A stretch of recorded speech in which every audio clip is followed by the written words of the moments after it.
What is going on, everybody? It is episode 593 of Pop Culture Crisis. My name is Brett, and I am here once again with my co-host. Would you introduce yourself, please? Hi, Crisis Actors. It's Mary.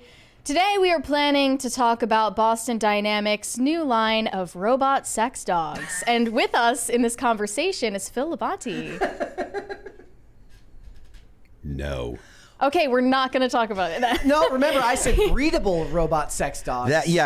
So I'm Phil. I sing For All That Remains, and Brett made it all worse. Brett made it all worse. Last night, Ian said horrible things that I totally disavow, and Brett decided, let's up the ante and bring this straight into HE double hockey sticks. Yes. Well, it's a great sci-fi novel waiting to happen.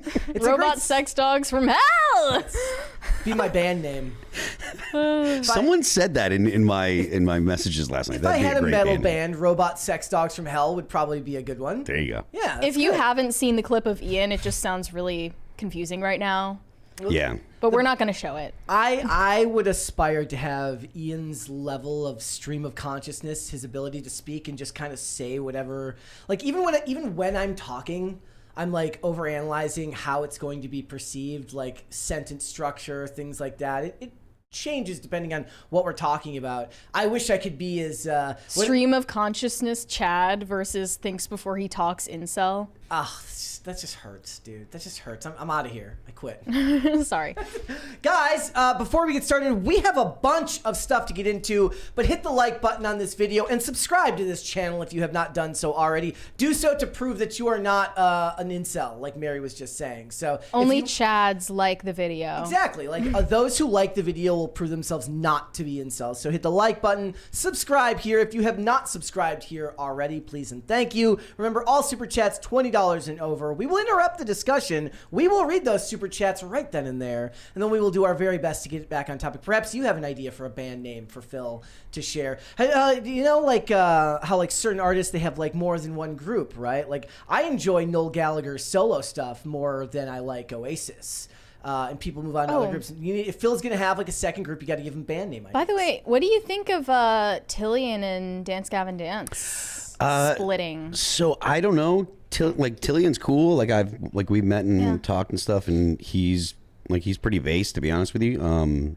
But I saw that news and I was just pretty confused by it because it seemed like from the statements they made, it was a mutual decision, but they had just brought him back. Yeah. And they were releasing singles with his vocals, obviously, and like what I thought was preparation for an album. Now I'm like, okay, guess that's not happening. I don't know. I haven't spoken to him about it. But I did hear that Tillian is no longer in Dance Gavin Dance, and we don't need the inside baseball or anything. But Johnny Craig. It's unfortunate. Well, like I said, I know Tillian a little bit, and like I said, he's really cool. I don't know Johnny Craig, but Johnny Craig was They're not bringing him back. No, I don't. That's not the plan, right? I don't think so. But Johnny Craig replied to like some. I think it was like a post about it. And Johnny Craig was like, "Yeah, yo," you know. So hey, like I'm available. No, yeah, that would be the craziest. Yeah. Switcheroo. Oh, we were going to talk about that. You got some MacBooks to move. Doing it. I forgot about it. It would be a shame to do it without Carter anyways. He would have a lot to say. Yeah, we were messaging about it yesterday. Yeah, all right. So what are we going to talk about today? We got a bunch of stuff to get into, but the number one being that J.K. Rowling is facing more absolutely bonkers claims from activists on the internet who are just dying to get sued.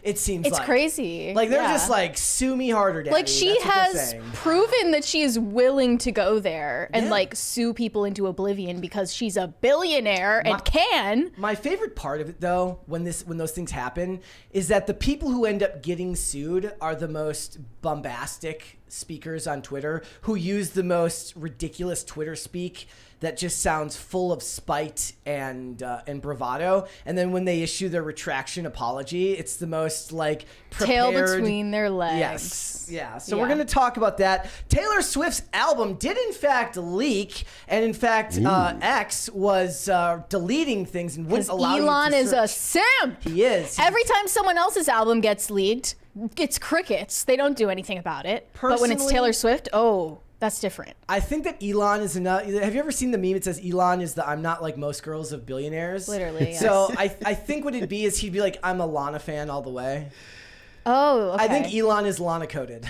Yeah? Yeah. He did like my Lana tweet. Like I feel Did he like, actually? Yeah. Or at least I saw that Yeah. that they That's were funny. talking about that. They were mad. I feel like it's too mainstream for people to be like, asking the random celebrity who has nothing to do with music how they feel about Taylor Swift, and they say how they love it because it's supposed to be like clever and funny. And I think he would say the opposite. I think he'd say Lana's the superior. I feel like Taylor is Elon's type. Think so? Yeah. Wait, in what way? Okay, I need an explanation Right? on that. What does that mean? Am I wrong? I don't know what Elon's. She's Well- not Grimes enough for him. I guess she's not quirked up enough for Yeah. him. Never mind. So we're going to talk about that. That story's crazy, I promise you. Also, the movie Love Lies Bleeding, starring Kristen Stewart, had a premiere in Germany that was just full of German Homophobia. homophobes. German homophobia. And there's this article written about it. It's crazy. So we're going to get into that. And also, there was a great article from Evie that was written by our good friend Andrea Mew about how Gen Z is rejecting wokeness as something that's simply for ugly people. So That is extremely. It's a white pill. That is Yes. a very, very large white pill. If she's right. we'll have to wait and see. So we're going to get into that. We got a bunch of other stuff to talk to. So if you guys are ready, we can just go ahead and get started. Mary, you ready? I'm ready. Phil. Let's go. He says, let's go. All right, first things first, big news from Elon as well. It's possible they could be bringing back Vine. Yes. He even put up a poll to ask the people if they wanted a Vine revival, and I think they're saying yes. I never used Vine. I used Periscope back in the day on Twitter. That's shocking, actually. I feel like everyone downloaded it. I at the never time. used But, Vine. Phil, did you have Vine? I did not. Have Maybe it was Vine. just for the kids. I was making Vines with my friends at sleepovers. Well, maybe anything that took editing or takes editing. Just I don't have the. Made a few TikToks, but very, very few of them. Rarely. I don't want to make. I'm not making videos. Well, the point of Vine is it's 6 seconds, and you don't need to edit anything. It just needs to be a moment. But but the best ones, like the ones that people really got excited about, they had planning behind them. I mean, I think skits on Vine ruined Vine. Probably. Well, People maybe. like Logan Paul and Jake Paul ruined Vine for me. It's just supposed to be like viral moments from normal people. But either way, I was not like on Vine, so I wasn't. What's an example of that? I mean, I guarantee you've seen Vines. No, because I've seen them because they've been recycled and replayed Yeah. as. You can go to YouTube and watch like just the best Vines. Yeah. yeah. But I'm saying, like, what's an example of something that's 6 seconds that captures something viral? Oh gosh, I mean, it's been so long That since seems I've. to belie the idea of skits, if anything. That it should be more that that being a real world incident, or at least the facade of a real world incident, would be better. I still hate the TikToks and the videos where you're supposed to not I'm supposed to believe that they don't know there's a guy filming them. Well, TikToks and Reels are too long. Yes. They're too long. Even though supposedly our attention span has gotten shorter, the TikToks are getting longer. Have you ever seen like the videos where it's like you're going opposite ways on an escalator and a girl will just touch a guy who's got a girlfriend as they're passing on escalators to piss off the girl? Psychotic. But the thing is, like, Okay. am I supposed to believe that neither of these people see the camera that's filming them, and then it zooms in on the girl whose boyfriend got touched and gives her a dirty look? It's staged. It's staged. But I think there was less of that on Vine. Yeah. Than there is on TikTok Oh, now. trick shots. Okay, I can never get enough trick shots. The TikTok, or not the TikTok, the Vine that comes to mind right now is the one where the girl says, "So I'm standing there, barbecue sauce on my titties." It was just like something like that it just is out of context. All of these platforms, though, the video clips, they end up allowing longer and longer clips, right? Yeah. Like- TikToks can be over 10 minutes now Yeah, and because they're trying to compete with YouTube. and Instagram, it's kind of not even really any different now. Like your shorts can be 1:30, but then like you can still do videos. It's just they're longer and it goes algorithmically. Right. Like algorithmically, a longer video will do less well than a shorter video. That was always true in skating. So what would happen is I was releasing content every day. So I was releasing a 1-minute skating edit 7 days a week. 365 days a year, and then every 2 weeks I would take the best clips from those past 2 weeks and cut them down to like a 3-minute edit and put it to music, and they would do way better on other platforms. On Instagram, it's somehow it went because it's not the same algorithm, or it's not in the same category as a short or an Instagram reel. it would always do better. The short clips would always do better. But even 3 minutes is considered way too long now. Yep. But what I want them to bring back more than Vine is Periscope. Yeah. Bring back Periscope. I know they're trying to make X live streams into a thing, so that's not going to happen, but I miss Periscope. Yeah. I do. Also, remember when the creator of Vine committed suicide? No. In I think only 2017. That was the year that Vine shut down, I believe.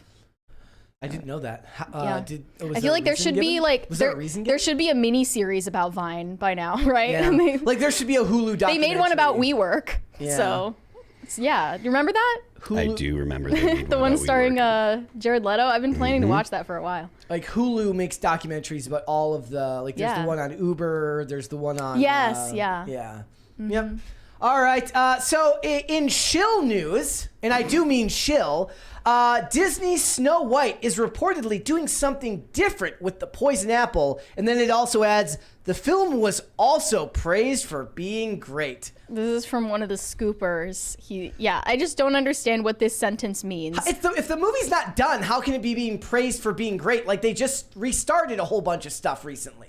I mean, we're still over a year out from the release, right? Yeah, and I want to point out that whoever decided to make this photo a thing should have been fired. Oh yeah, it's terrible. But they were panicking. Yes, they were panicking, and they were like, "We need to put something out." But it's May 2025. They've clearly never seen right? adult entertainment. Otherwise, they would have known not to make that photo that way. Yeah, it's May 2025. Yes, currently. Yeah, dude, you can make the inspiration for this or for your comment out of anything nowadays. I've seen at least 100 variations on that meme. I mean, it should have been her leading them as they walk through the forest or something. It should have been something not this. Not whatever this is, not that. Yeah. The film was praised for being great. What the hell does that even mean? It's so vague, it's meaningless. It doesn't mean anything. That is shill media at its core, I tell you that. Martin Scorsese is back in the news. This is really, really interesting. So Leonardo DiCaprio and Jennifer Lawrence, who we were just talking about yesterday, are set to star as Frank Sinatra in his upcoming film from Martin Scorsese, and she's going to play his second wife, Ava Gardner. What's also funny is I just saw a bunch of stuff going around today that apparently at one point Leonardo DiCaprio was in talks to play Lex Luthor for Zack Snyder. That wouldn't work. Right? I don't know. I'm right? There was some photoshops of him without hair that were pretty okay. He would have to lean out because I always thought of Lex as fairly in shape and dynamic kind of bad guy, not a sitting around. They've also they cast Ma and Pa Kent for the upcoming Superman, and Pa Kent is played by Pruitt Taylor Vince, who's a big wide guy. So they got they're definitely not going with John Schneider, who played his dad in Smallville or anything like that, where they got actual people that were they were older but they were still in shape. Instead they got kind of not exactly the most in shape people. But he's also making his movie about Jesus. Scorsese is. Yeah, rumored to star Miles Teller and or Andrew Garfield. And I remember Andrew Garfield was starring in Silence. That was an okay movie if you're considering religious movies from Hollywood. Ladies and gentlemen, you just heard it here first. There is something that Mary thinks is okay. Yeah. But I think people are getting annoyed finally that Martin Scorsese is just putting Leo in everything. I mean, that's his certain directors like to work with certain actors. I know. It's always been that way. Yeah. But it just... Yeah, and then also someone commented, but she's over 25 about Jennifer Lawrence. I want them to address the rumors that Sinatra fathered Mia Farrow's son. Because when you look at pictures of her son, that is not Woody Allen's child. Yeah. For sure. Yeah. I want them to address that. Is that too close to home for Hollywood, or is it are they willing to go there? Would they be more willing to go there after more time has passed? I mean, they made a movie about Sharon Tate's murder. Yeah, and I suppose what was it, Bill Maher very recently said that people who boycott Woody Allen movies are babies or something. Oh really? Yeah, I didn't see that. Yeah, so when was the last Woody Allen movie came out? 2020 or something like that? I don't remember. Fairly recently. So I have no problem with him putting Leo in it. Like Christopher Nolan works with a lot of the same people in a lot of his movies. There's a reason Cillian Murphy shows up in so many of them. And I want Scorsese to cast his granddaughter in something. His TikTok granddaughter. Yeah, just go full nepo. Yeah. Well, he can make a movie about TikTok. Just like making a movie about Uber. TikTok for Martin Scorsese would be something. There's a $20 one there from Weird Robot. He said, "Hey Phil, love your music. Sharon is one of my top 5 songs. When are you and Howard Jones gonna do a song together?" I don't know. There's no plans, but appreciate the kudos. Thanks, man. How's the music coming? You were out of town. You were gone over the weekend, right? This past weekend I finished up the vocals. I was up in Massachusetts. We did that. Everything's done. So I'm waiting on mixes now. We got 3 songs mixed. There will be announcements coming next week. Okay. Like for a bunch of stuff. There will be music coming in the next few weeks. Like the video is going to debut and all that stuff. So we're right on the verge of new All That Remains music being out and about, and a whole bunch of All That Remains stuff happening. So I also like the part here about Spielberg tackling a UFO movie. I'm like, you already did that. It was E.T.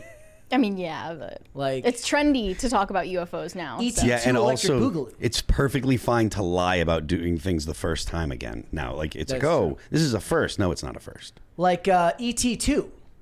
I love it. Do it. E.T. Don't actually do it. would be really bad. It would be really bad. Yeah, don't put that out especially into you the know that they would universe. make him huge CGI. It would be awful. Honestly, I sided with the government when I watched E.T. She's like, did you see that thing? Yeah. You gotta protect everyone. Right? That's just me. He's like, phone home, go home, dude. Nobody wants you here, she says. All right. take. That's my assumption of what you thought. That's not my take on it. I say It's my hot take. It's your hot take. I own it. All right, guys. So just yesterday, we mentioned that Sydney Sweeney was slandered by Hollywood producer Carol Baum, who called her ugly and unable to act. And Now, she America didn't- collectively pushed back. She didn't say ugly, but she just said she's not attractive or something like that. Yes. But the backlash was swift and ruthless against this woman, and she now regrets her statements. There's a lot of dudes on the internet that are going to be like, no, you're wrong. You're and then they're going wrong. to say all kinds of things about her in response. She told TMZ that crapping on an actor like that isn't usually her style. I mean, all that tells me is that you feel a particular way about her, so that way you're like, wow, I'm not one to do this normally, but that chick really pisses me off, so the hell with her. I mean, if she just saw Madam Web, I would understand her comments. No, even but she then, said she watched Anyone But You. That would be intellectually dishonest. If you leave Madam Web and your take is that Sydney Sweeney is a bad actor and not Dakota Johnson, then you've just got a hate boner for her. That's not a thing. It's Dakota Johnson you criticize after watching Madam Web. Right. Well, Sydney Sweeney's rep pushed back on the comments, and we talked about that yesterday, but they made it into some like weird feminist thing. How sad that a woman in a position to share her expertise and experience chooses instead to attack another woman. If that's what she's learned in her decades in the industry and feels is appropriate to teach her students, that's shameful. Lame comeback. Yep. Just be like, you're old, owned. That's what'll happen. You know, you're ugly. I mean, it always just comes L. across as like weird jealousy, I guess. But again, so I was thinking, like, is this a female thing? But yesterday we had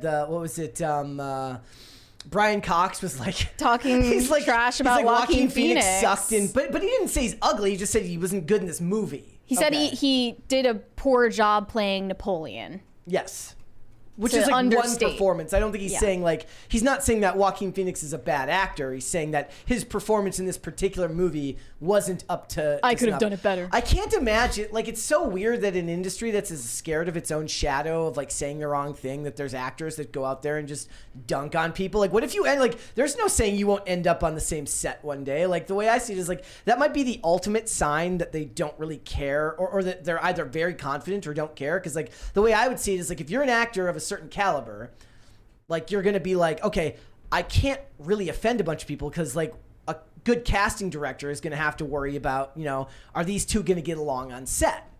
So if a bunch of comments come out, so like one movie later and they're both in some lame A24 movie that I'll have to dunk on, and he's like, oh, hey, sorry about all that stuff I said about you. You were great, Napoleon. I was on one that day. Well, I wanted to pitch this to the audience, even though I told you earlier. When you mentioned the idea of Sydney Sweeney starring in a movie with Rachel Zegler, it got me thinking, and not that I think that should happen, but I think there should be a Hollywood movie about two female co-stars who have it out for each other and are sworn enemies, and they try to sabotage each other. And then maybe it can like snowball where one of them enlists a male co-star to put a hit out on her.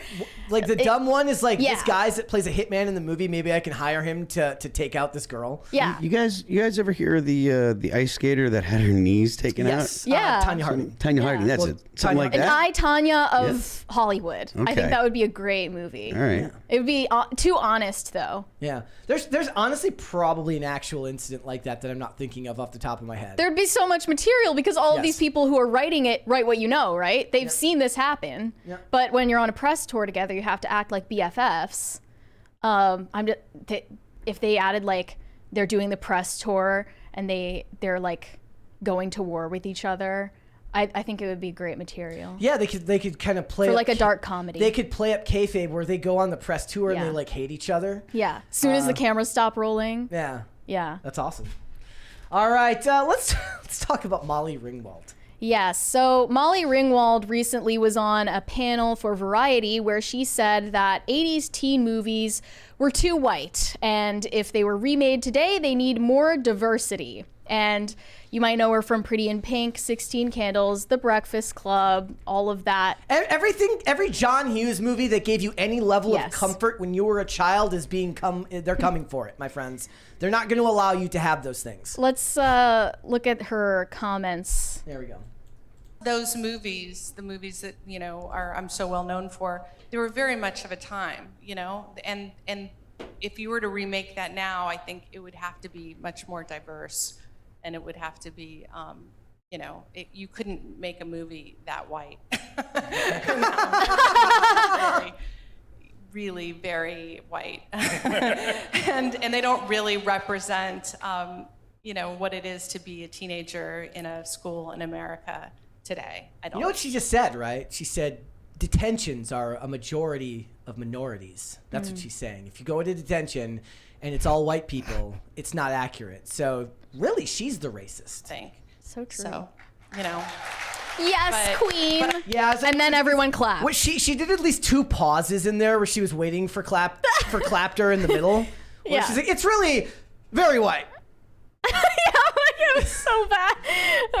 It's the meme of everybody holding up the lady, and it says like white women when they insult their own race on the internet. And the thing is I make the same point for like when we talked about the covers of songs and like whether Dolly Parton would be upset with the changes made to a cover of her song like Beyonce did. To the artist, they will look at this very differently than the people who watch those movies, right? So her or anyone involved in those pictures, now that they've made their money, they've accomplished what they wanted to with that project and they've moved on, they can say, oh yeah, change it. It'll be great. The people from Friends said the same thing. I don't remember. It might have been David Schwimmer was like, oh yeah, they can remake Friends. It's got to make it more diverse, right? Right. Nothing would be left alone because they're filled with self-hatred that has been pushed on them by their own industry. Well, I mean, the first response I see says they didn't represent what it was to be a teenager in school when they came out in the 80s. Yeah. Because they're movies. And it's not supposed to. And I don't know if a show like Friends or a show like Seinfeld accurately represents what it is to be a single adult in New York. You know why? In the 90s. Because nobody actually wants to watch something about the real world. Yeah. They want to watch stylized stories that tell interesting tales of interesting people that doesn't really have any, like the last thing I want to do, like when I go to watch a movie, right? Like if I go watch a Batman movie, I don't want to hear Batman on the phone talking about like how he pays his bills or when he's got doctor's appointments or, hey, Alfred, did you fill the gas tank on the rolls? I don't want to hear that. I want to hear fantastical stories that keep me riveted in watching it. Boring is the real world. Storytelling is not supposed to be that. I just saw a horrible response saying The Breakfast Club would actually be the perfect reboot with a diverse cast if done well. Imagine the tension and learning between a hijabi girl, a black American, a Hispanic immigrant, a white American, a non-binary LGBTQIA+, etc. That would be so cool to see. But now they're talking about a different point to the movie, though. Yes. Right? It's no longer Wait, about so what was the point of The Breakfast Club? The Breakfast Club. I thought there wasn't a point. No, the Breakfast Club was to bring together like all the kids that were like supposedly so different, and they were like all basically the same. Okay, it was more focused on like class differences, right, than race, gender, sexuality, because Molly Ringwald's character is the rich girl. Mm-hmm. Right? But they had the jock and they had the introvert girl, and so they had just all the different like personalities kind of represented. And a guy could wear a trench coat back then and not be seen as a potential school shooter. Here's the thing, Can't though. do that now. There's a difference between racial demographics and archetypes. So archetypes can appeal to everyone. It doesn't matter your race. You can still be a jock. You can still be a geek. You can still be a goth. You can be all of these things. The rich girl in class can be of any, can be any race. Yeah, well, it does not matter, which is why it should speak to everyone. If they make it about like the obvious physical, like you can see differences like the race and stuff like that, they're not talking about like differences of people, because all those people all the characters are gonna have the same opinions. Yes. So it's they're all gonna be like, well, I had these different life experiences, but we all have the same opinion and we all think the same thing. And it's like, well, that's not really what the point is. You're not coming together and sharing different experiences. You're just talking about like you all agree on this, and this is all that there's a sameness that's there. Yeah, because like if the idea was to make the point that they all look different and hold perhaps stereotypical views of the other group, they're not going to allow any of them but the white characters to do that, to have bad views of other people.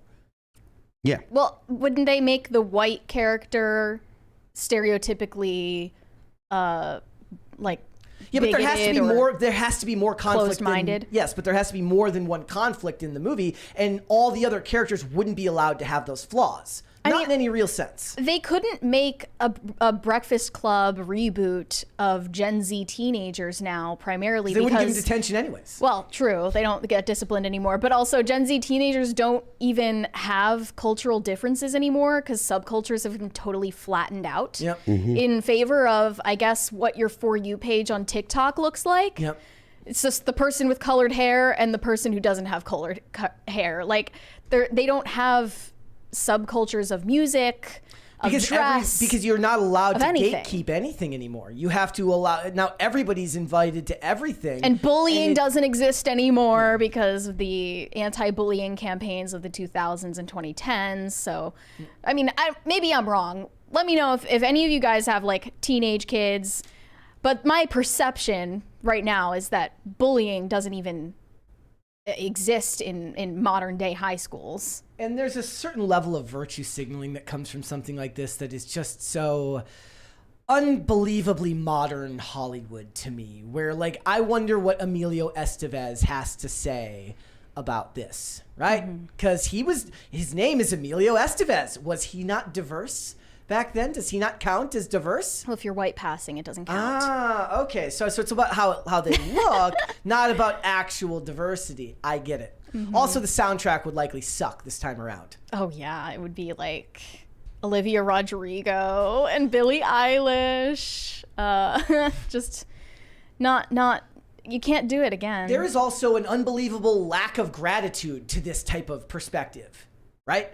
Like I believe personally, her job should be, I was very grateful for the opportunity, and the movies that we made at that time had a long-lasting impact on American culture. And that's all you have to say. I don't think you need to then go and Monday morning quarterback what it would be like to make these movies now. Or you say, look, there are modern day stories that could be adjacent to this that should be told that will not carry the baggage of the name of this film, which will already lead people into it with a negative impression because they're going to want it to give them the same emotional resonance that the original film had. And when it doesn't, when it changes its themes, like you said, it's going to leave a bad taste in people's mouth. I don't think that's actually a super complicated take, but that's a lot harder to say than just say, yes, change it because of diversity. Mm-hmm. I think this is just a stereotypical story of a Hollywood has-been who, you know, isn't getting as much work as she used to and now feels at liberty to give all of these woke opinions when she's already made her money off of the entertainment people actually adore. The modern version would be like the head of the, you know, the person in head of detention would just have an OnlyFans and then get fired. Yeah, they would have to have an OnlyFans teacher, of course. Oh, God.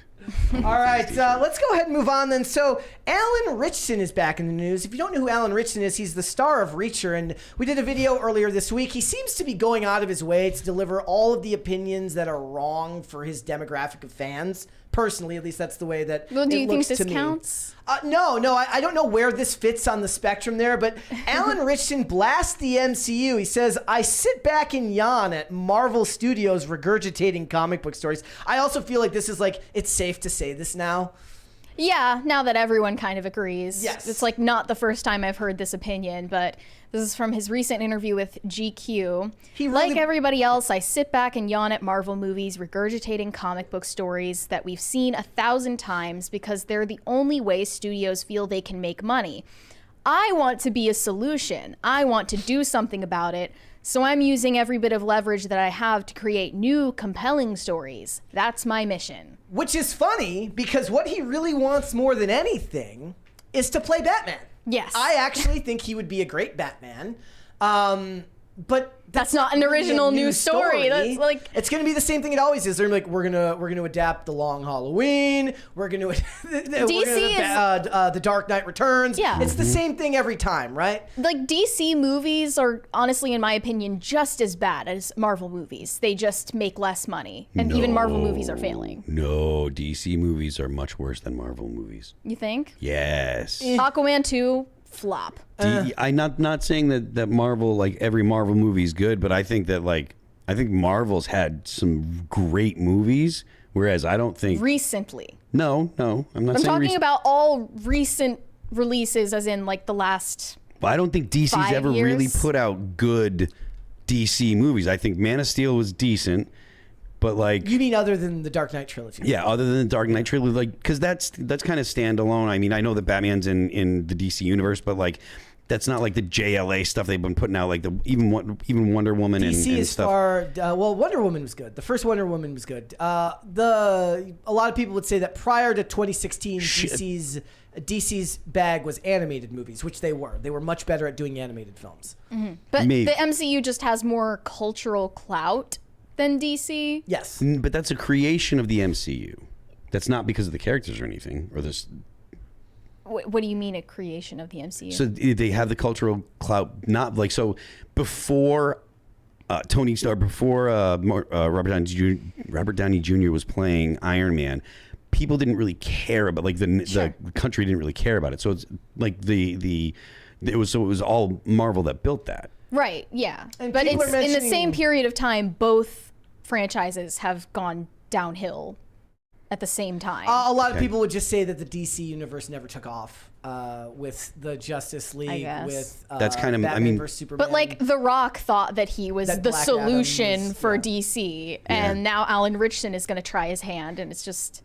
No. I don't know if there's an actor that I can think of that I would really trust as being the person to like shepherd in a new era for DC storytelling. I don't think they really have that right now. Again, I don't know if I'm in the minority, but I didn't like Matt Reeves' The Batman. It just didn't speak to me. I didn't like the Riddler character. I thought it was overly, like, 2 hours and 50 minutes already makes me hate your movie. It was terrible. I don't know why people liked it so much at the time, but yeah.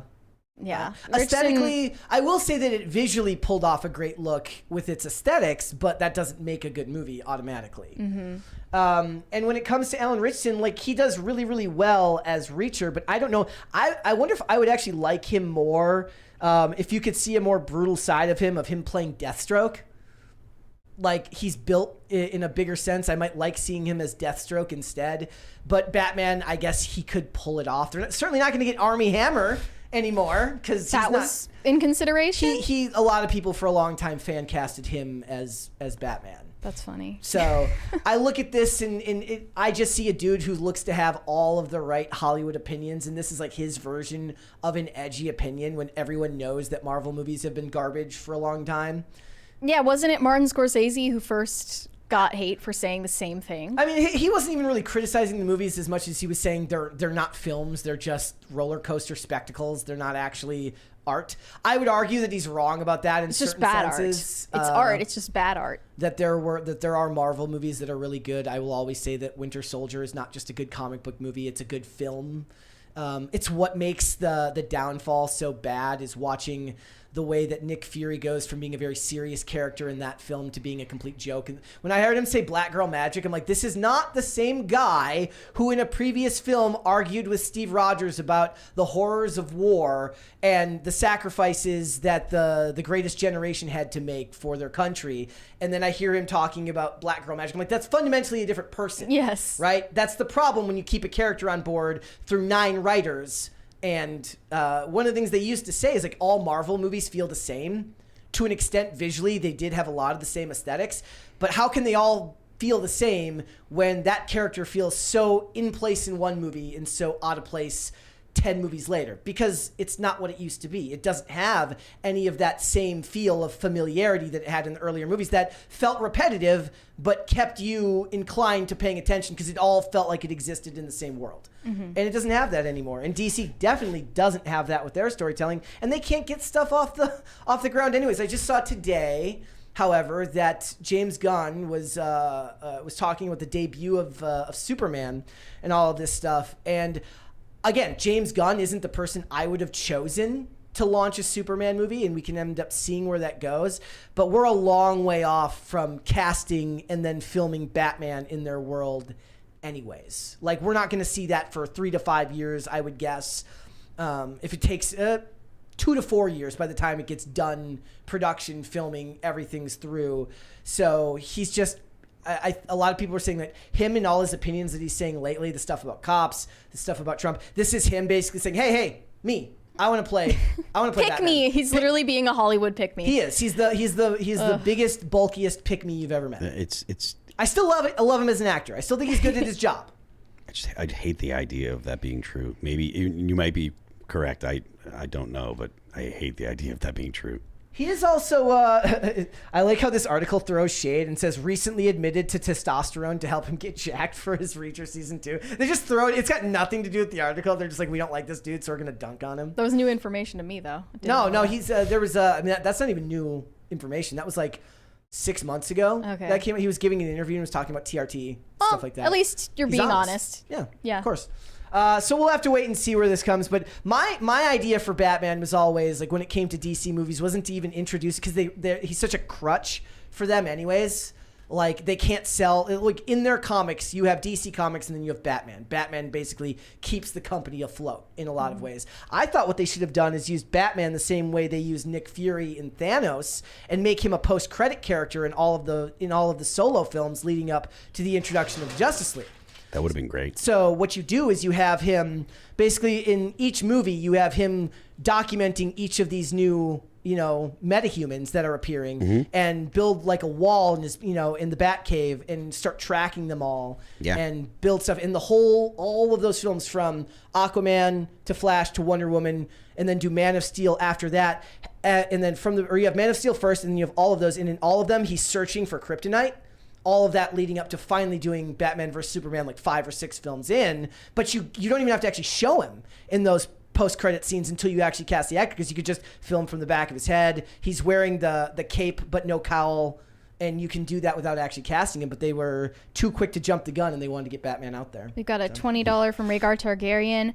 We need preppy white guys in a new Jack City reboot, Samoans in a reboot for Glory, Indians in The Mob and The Godfather, Frenchmen in the Dora Milaje in Black Panther, more Chinese in Egypt in the 10 Commandments, # it's time. French Dora Milaje would be hilarious. Milaje, okay. Yes, they should do that.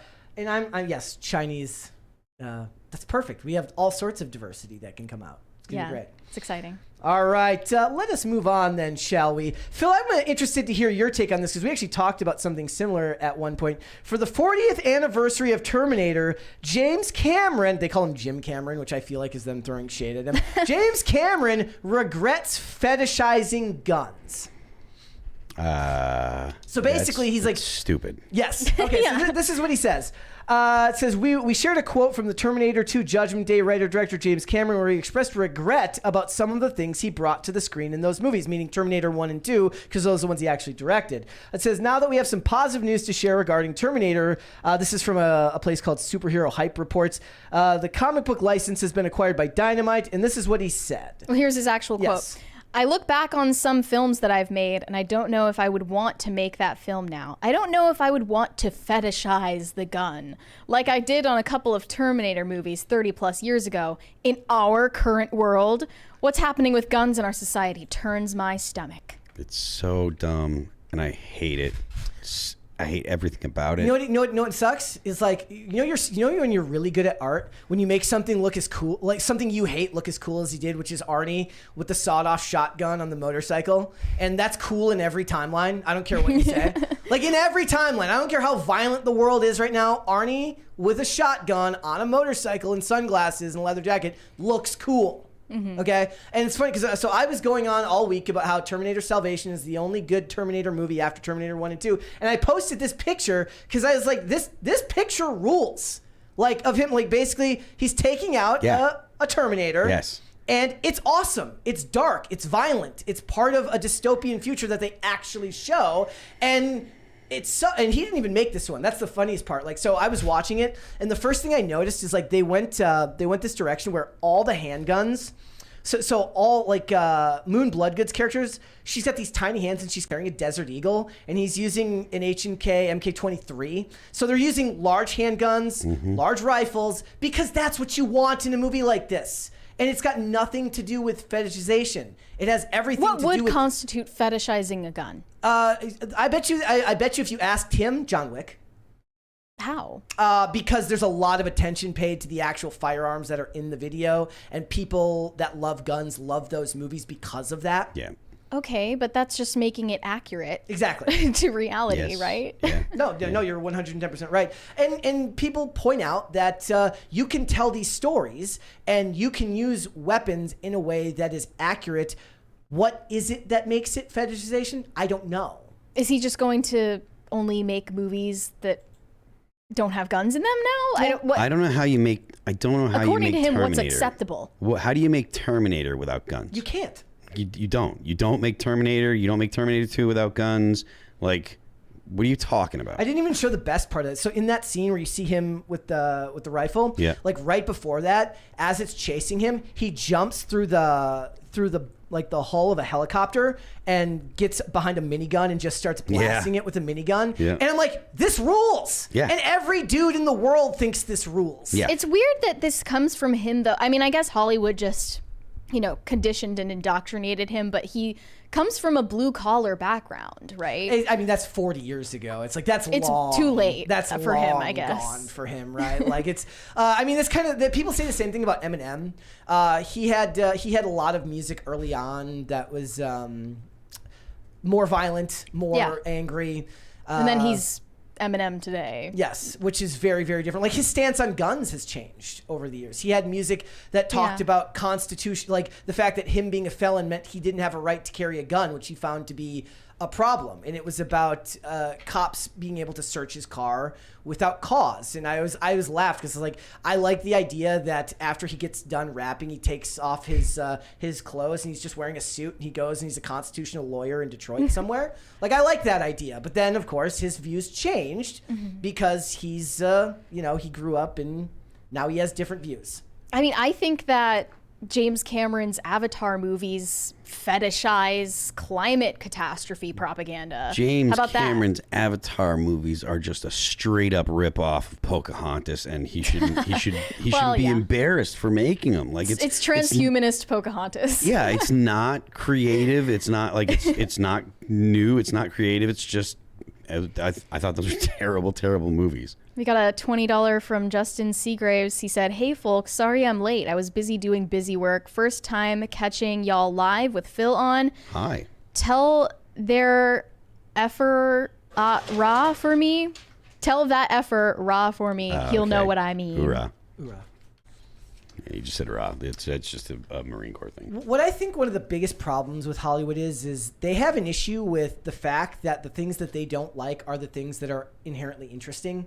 They hate cops. Police procedurals are the most successful network television shows. There's like 9 versions of the FBI's and the NCIS's and and there was like 9 CSIs. They hate All cops. of the any action drama they don't like. Anything that is action based they don't like. All of the drama needs to be interpersonal drama.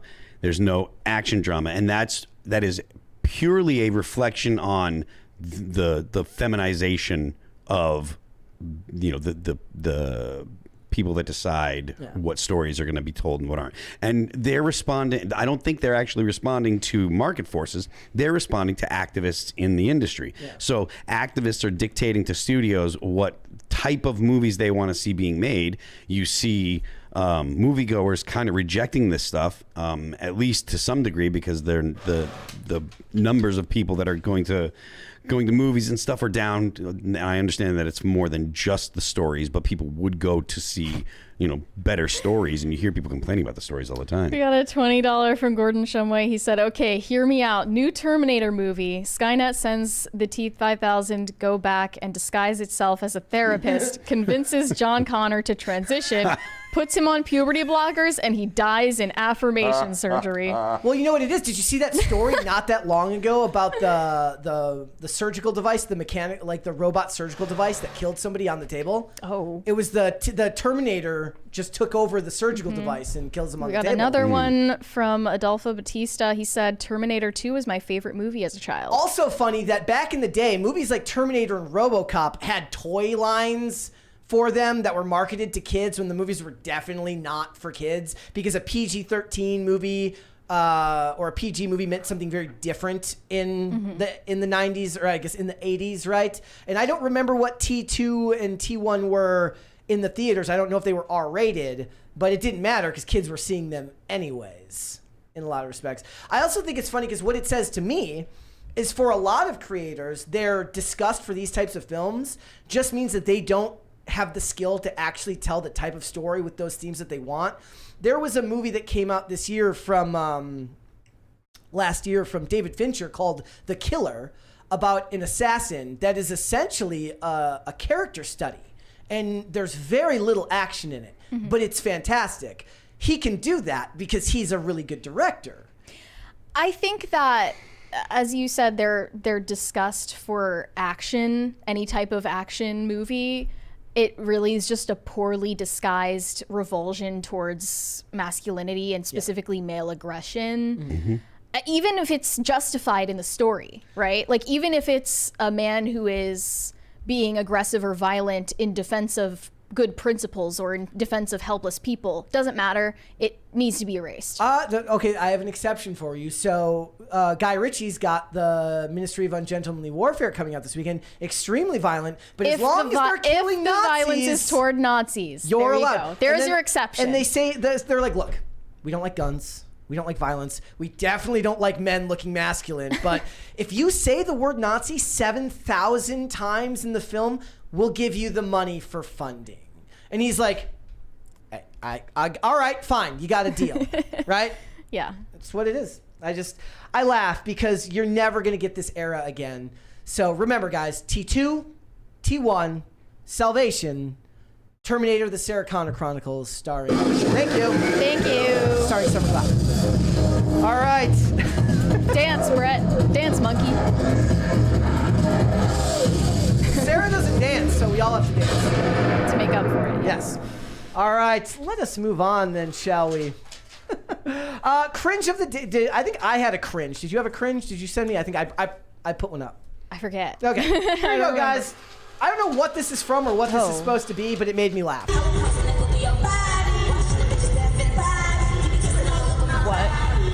What am I looking at right now? Is that Lizzo?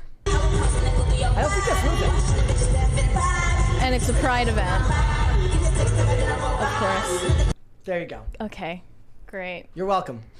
That's cringe, right? I could have lived without seeing that. You and me both. Okay, that is absolutely true. Let's do some cue to the Is day. that breakdancing? Does that count? I mean, as something breakdance? broke. It's the stage. Something, yeah.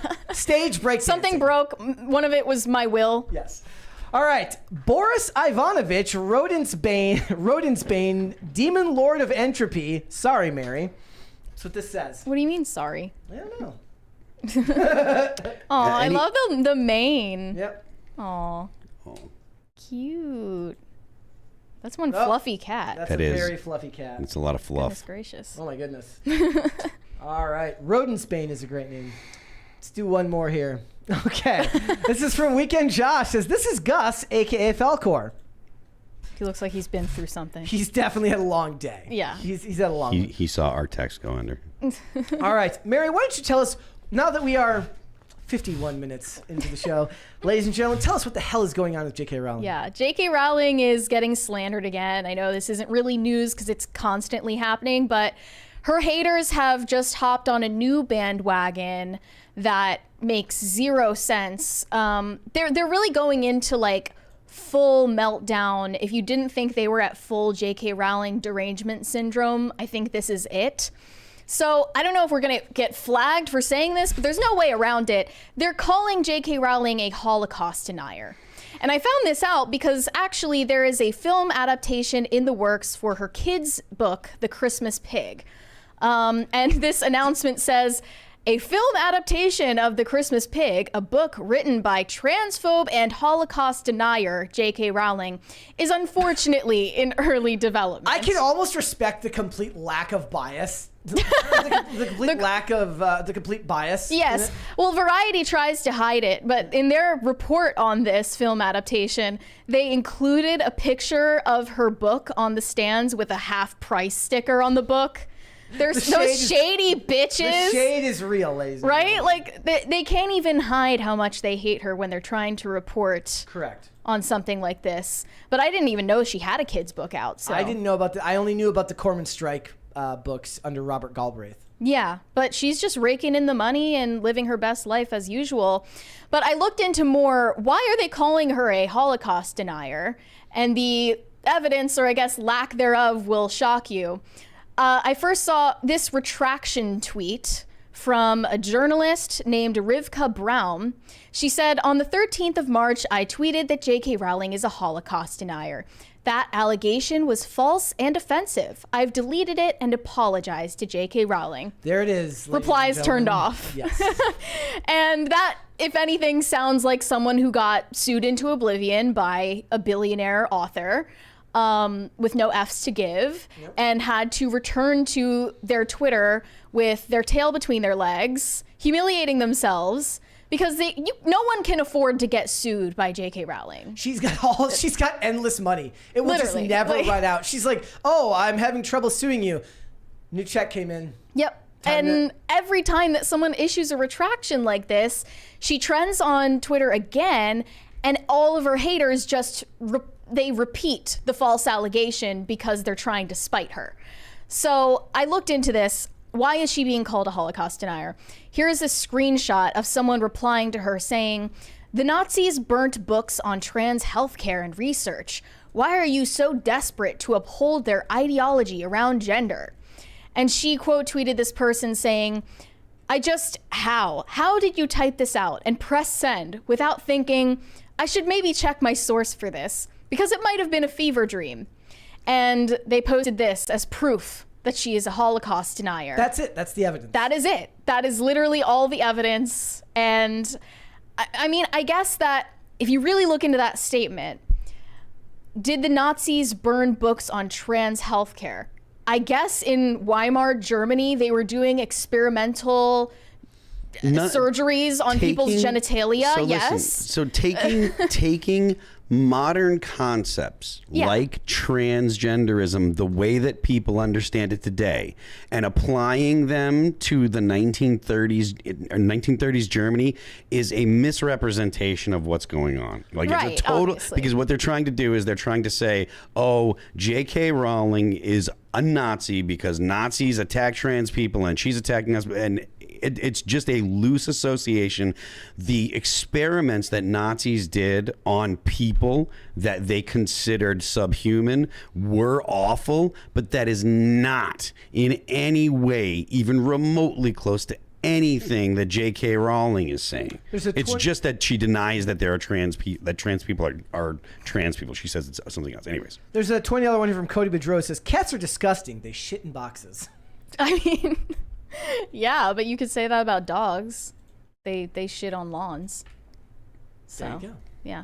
But someone replied to this and asked, where is she denying the Holocaust? This is a question I asked myself.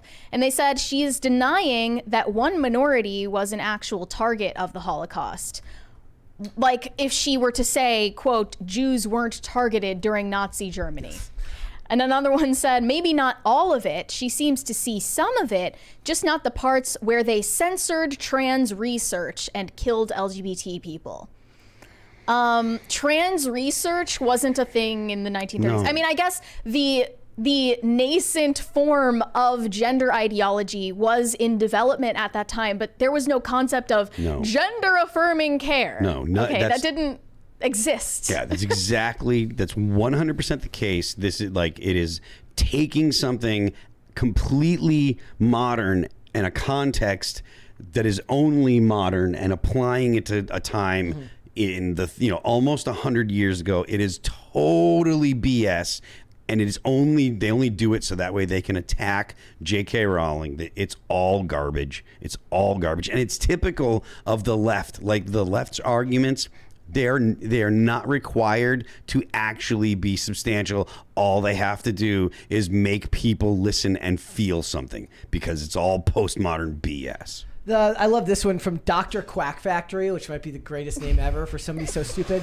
J.K. Rowling is using the threat of terrible UK libel laws to intimidate and silence truth tellers.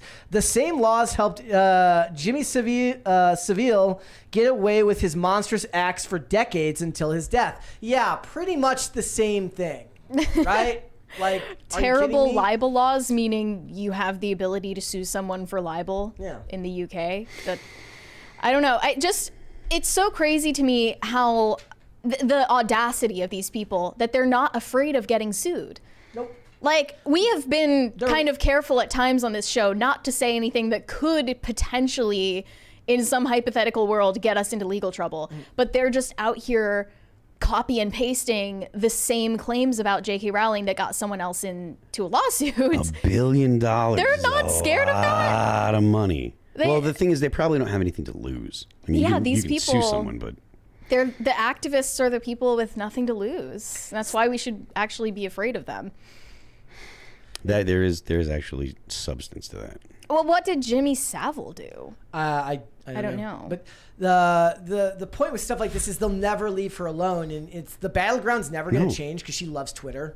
So it's always going to be there, and it's always going to be a topic of discussion. One thing that I will tell you that she is very, very good at is separating her work, like on the professional front, meaning when you look up Harry Potter, nothing about this stuff comes up. It's all, the front 5 pages are all how to get merch, how to go see, how to get involved with Harry Potter World, how to go to Universal Studios, what's going on with the new HBO show. None of this would be up there. And that's why the average person, when people who aren't terminally online think about Harry Potter, they don't think about these issues because the average person, a normie, doesn't know that any of this is going on. Yeah. I mean, it seems really loud and it seems so much more relevant if you're chronically online like we are. But it's not going to break through to the mainstream. People are still going to want to stream the Harry Potter show that's going on HBO. Seville was a BBC presenter who was a pedophile, apparently. Okay. So essentially she's on the same level as a pedophile. Thank you, guys.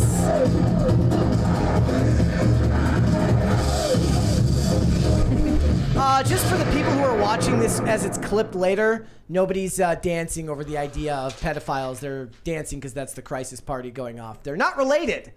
I'm looking at the Wikipedia page for Harry Potter, and I'm honestly surprised I don't see anything about J.K. Rowling's political views on here. Because usually they're quite liberal with what they include on Wikipedia pages, to the point where it's just defamatory. And the people that curate Wikipedia, they're also very, very leftist. You know, you got straight up commies and Antifa and stuff. So we had a $20 one here from Not That Jon Stewart. Says Seville was a BBC kids show host who was also a pedophile. It was a BBC open secret. It came out after his death. No one had been held account then or since. Interesting. Ugh. Well, that's so there was a misuse of libel suits. So I guess in that people were threatening to come out and talk about it, and he used their libel laws to prevent them from doing that. So that's. But the point of that tactic is to put her on the same level as him, so that emotionally you don't look at them and see anything different. You're supposed to look at the crimes that he committed and her comments that she just made and see them as the same thing, which are not the same thing. I mean, I think that this is, as you said, never going to stop because J.K. Rowling has Twitter fingers and her haters have Twitter fingers, and their battles are going to continue. It's kind of like Batman and Joker's like, we're destined to do this forever. Right. It's a symbiotic relationship at this point. The social media, especially when it comes to drama stuff like this, like fighting like that, like definitely dudes engage in it, but it is built for women, right? Like dudes, when they get, like there's a whole lot of dudes, you know, that'll talk smack and stuff, but at the end of the day, when dudes really, really have a problem, they use physical resolution, whereas women are all social and all, you know, using shame that's ostracization. It. So social media is designed, whether intentionally or not, well, social media is the perfect weapon for women. That's why when they talk about who is it Jonathan Haidt that would talk about the problems that teen girls have because of how easy it is for girls to bully one another online, and social media is making them all sick. Yeah, it's like giving them nuclear weapons. Yep. It's literally like giving to young girls. It's like giving them like lethal weapons to destroy, destroy their enemies. Rivals, their enemies or rivals' reputations. You know. I just can't. These stories will never end. Like someday we'll end up covering a topic other than her fighting with people online when the movies come out. Well, I'm excited for when the show comes out. Not that I'm excited to watch it, but I'm excited for the reactions. But here's another thing to think about. Like, it doesn't matter. Like, those kids are like... They're screwed. They're screwed. They're already, I know for a Everyone hired fact, is screwed. the child actors in the Harry Potter show right now are currently in media training hell, getting told what to say to questions about the author of Harry Potter, what to say about gender issues if they are inevitably asked about that by sinister journalists, and they're not being protected. The best thing they could hope for is that Warner Brothers, you know, who's going to end up producing this stuff, is very, very rigid with who's allowed to ask questions. Yeah, do they have the common sense to shut the F up when it matters? To protect the actors. Because not even just to protect the actors, but to protect their investment, because the wrong thing is going to get it the worst publicity. Yeah. So there's just nothing they can do about that, because eventually one of them will do an interview outside of one of these tightly controlled media scrums, and it's going to be rough. There's a $20 one there. Brewmaster Monk said in 1919, a gay blank named Magnus Hirschfeld opened up the Institute for Sexual Research, where he studied the third gender and did the first trans surgeries in 1930. The Nazis shut him down and burned his research and textbooks. Yeah, I saw people in the replies to all those tweets talking about that specifically. And that's what I knew they were referring to. But it's not in any way synonymous with talking about gender-affirming care and the institutions that back it in current day. Mm-hmm. Obviously, that is not what J.K. Rowling was thinking about or referring to. Let's go to Super Chats. Do it. Shane H. Wilder said, "Happy Thursday, Brett, Mary, and Commander Phil. The secret Timcast video is done and will be out Saturday. Everyone is in it, even Cher." Love a Cher cameo. I always like it when Cher makes an appearance. chair representation matters. Shane H. Wilder said, okay, never buy store brand seltzer water. Why is there aspartame? How do you F that up? It's 2 ingredients, seltzer and water. Wait, is seltzer an ingredient? Do you have a specific flavor of like that type of water that you like? Not really. Not really. Or brand? I don't know. Is Polar a brand? Is that what I'm thinking of? Polar Ice. Yeah. I like those. Okay. We have a ton in the studio. Evan Perry said, I had IRL playing while I was working out, so anyone within earshot could hear Ian talking about robot sex dogs. Look, it happens to the best of us. You play Timcast without headphones in the gym? Yeah. That's bold. You're just trying to red pill everyone? That is actually bold. Gordon Shumway said, how can you be talking about robot sex dogs from hell when there is a genocide? You know what it is? Have you ever seen those memes where it's like it's like whenever my mom walks in the room and it's like some awkward scene from something playing. So they always do this about wrestling where it's like me when I'm alone watching wrestling and it's 2 guys fighting. Me when my mom walks in when I'm watching wrestling and it's like a bikini contest and it's like it's supposed to be really awkward. So he goes to the gym and the only thing that ever plays when he's there is Ian saying like really, really weird stuff. It's like he's like, I'd love them to hear Phil and Tim talking about, you know, the border and what's going on in Ukraine, but instead it's Ian talking about robot sex dogs. Every time somebody walks in. Yep. Always at the worst moments. So let's hold off on the rest. Let's come back after Okay. the fact, shall we? What the hell's going on with this leaked album from Taylor Swift? It's a bad day for her. Yeah, it's a bad day for Taylor Swift and Swifties everywhere. And disclaimer, first of all, as we're filming this, Taylor Swift's new album is yet to be released. It's coming out tomorrow, The Tortured Poets Department. But as of yesterday, it's been leaked, and the links were all over Twitter, getting spread around different Telegram channels and Google Docs. None of these sketchy links I was willing to click. If you clicked on any of them, your data has been farmed. Like, my curiosity definitely it wasn't strong enough to risk it all for the Tortured Poets Department 48 hours before it's supposed to be released. Maybe for Speak Now, but not for this one. Maybe, but not this one. But I think the irony here is because this album has leaked, a bunch of Swifties have realized that Taylor Swift has completely fallen off. Her lyrics are trash, and this album in general is just a total flop waiting to happen. They don't like any of the songs. And we were just talking about how Taylor Swift looks tired. She looks sad. The promotion for this album is pathetic and exhausted. It just feels like an afterthought, I guess. Pop-up shop, QR code, promo image here. Like, we've seen it all before from all of these artists. It's like, I don't know. Do you agree? Yes. Like, I feel like maybe the promotion is considered more important than the actual content of what's on an album now. Usually. When did she put her last record out? That was last year, right? Like, did she need to do it this fast? That's kind of what I kind of feel like. It's like, I feel like she's been like churning stuff out. Yeah. You know? And I mean, look, if she's writing that many songs and stuff, that's great, and I'm not generally critical of Taylor Swift, and I haven't listened to the new record, so I can't say that I have like an opinion on it, but I mean, I'm not sure why she's pumping it out so fast, I love the idea that no. I love the idea that then when she makes like her next album and it's got songs about Travis Kelce, it's like it gets like broier and like. Well, I mean, like with the rate at which she is doing turnover with her boyfriends, the turnover for the albums needs to increase as well.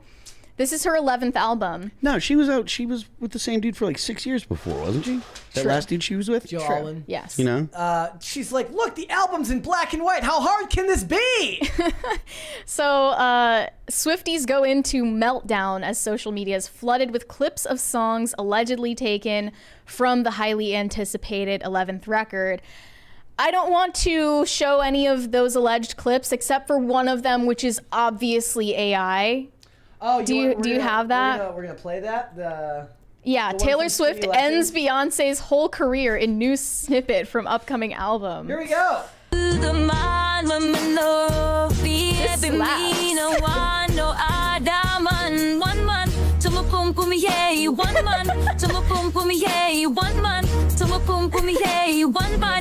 What the hell did I listen? They don't even use real words, huh? I mean, a lot of the snippets that are getting posted, I assume that they're AI, but who knows at this point. What's worse is the lyrics getting posted. One of them is, "You smoked, then ate 7 bars of chocolate. We declared Charlie Puth should be a bigger artist. I What? scratch your head, you fall asleep like a tattooed golden retriever. I love it. Now I'm down bad crying at the gym." And this is the AI stuff, right? No, I mean, this Oh. is allegedly like a real lyric from the album. Not one that I've heard in the song yet, but yeah. And by the way, Charlie Puth is not one of her exes. So that's why she was able to name drop him. But yeah, even Taylor Swift's own fans aren't liking the album. One said, "The Tortured Poet's retirement." Another one said, "This shit isn't even ironically enjoyable. It's straight up boring and uninspired in every single aspect." Another one said, "I really don't give an F about the production, but the chronically online lyrics and melodies, it's so bad. Help. I learned to appreciate Midnights because of this." Doesn't even matter because she's too big to fail. Like, Is she at that point? She's too big to fail. And what would be even funnier is like later she just does a mea culpa and re-records them better and calls those ones Taylor's version again. Exactly. Like, Yes. she can just re-record it.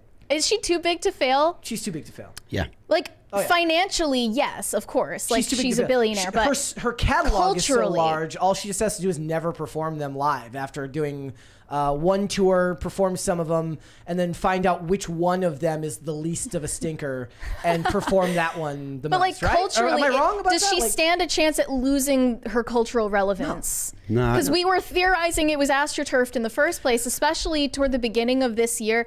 Like, that PR push was crazy. Just because there was a big PR push doesn't mean that it was astroturf. Like, people want to attach themselves to Taylor Swift because of how big of a star she is. So they, whether or not she will move the needle politically, politicians still want to attach themselves to her because people will see the politician as cooler and it'll make them seem culturally aware and blah, blah, blah. I will say this. It won't matter because you know what? Her fans will identify so much. They'll be like, look, I'm cringy sometimes too. This speaks to me because, you know, sometimes I'm cringy. Sometimes I don't do my best.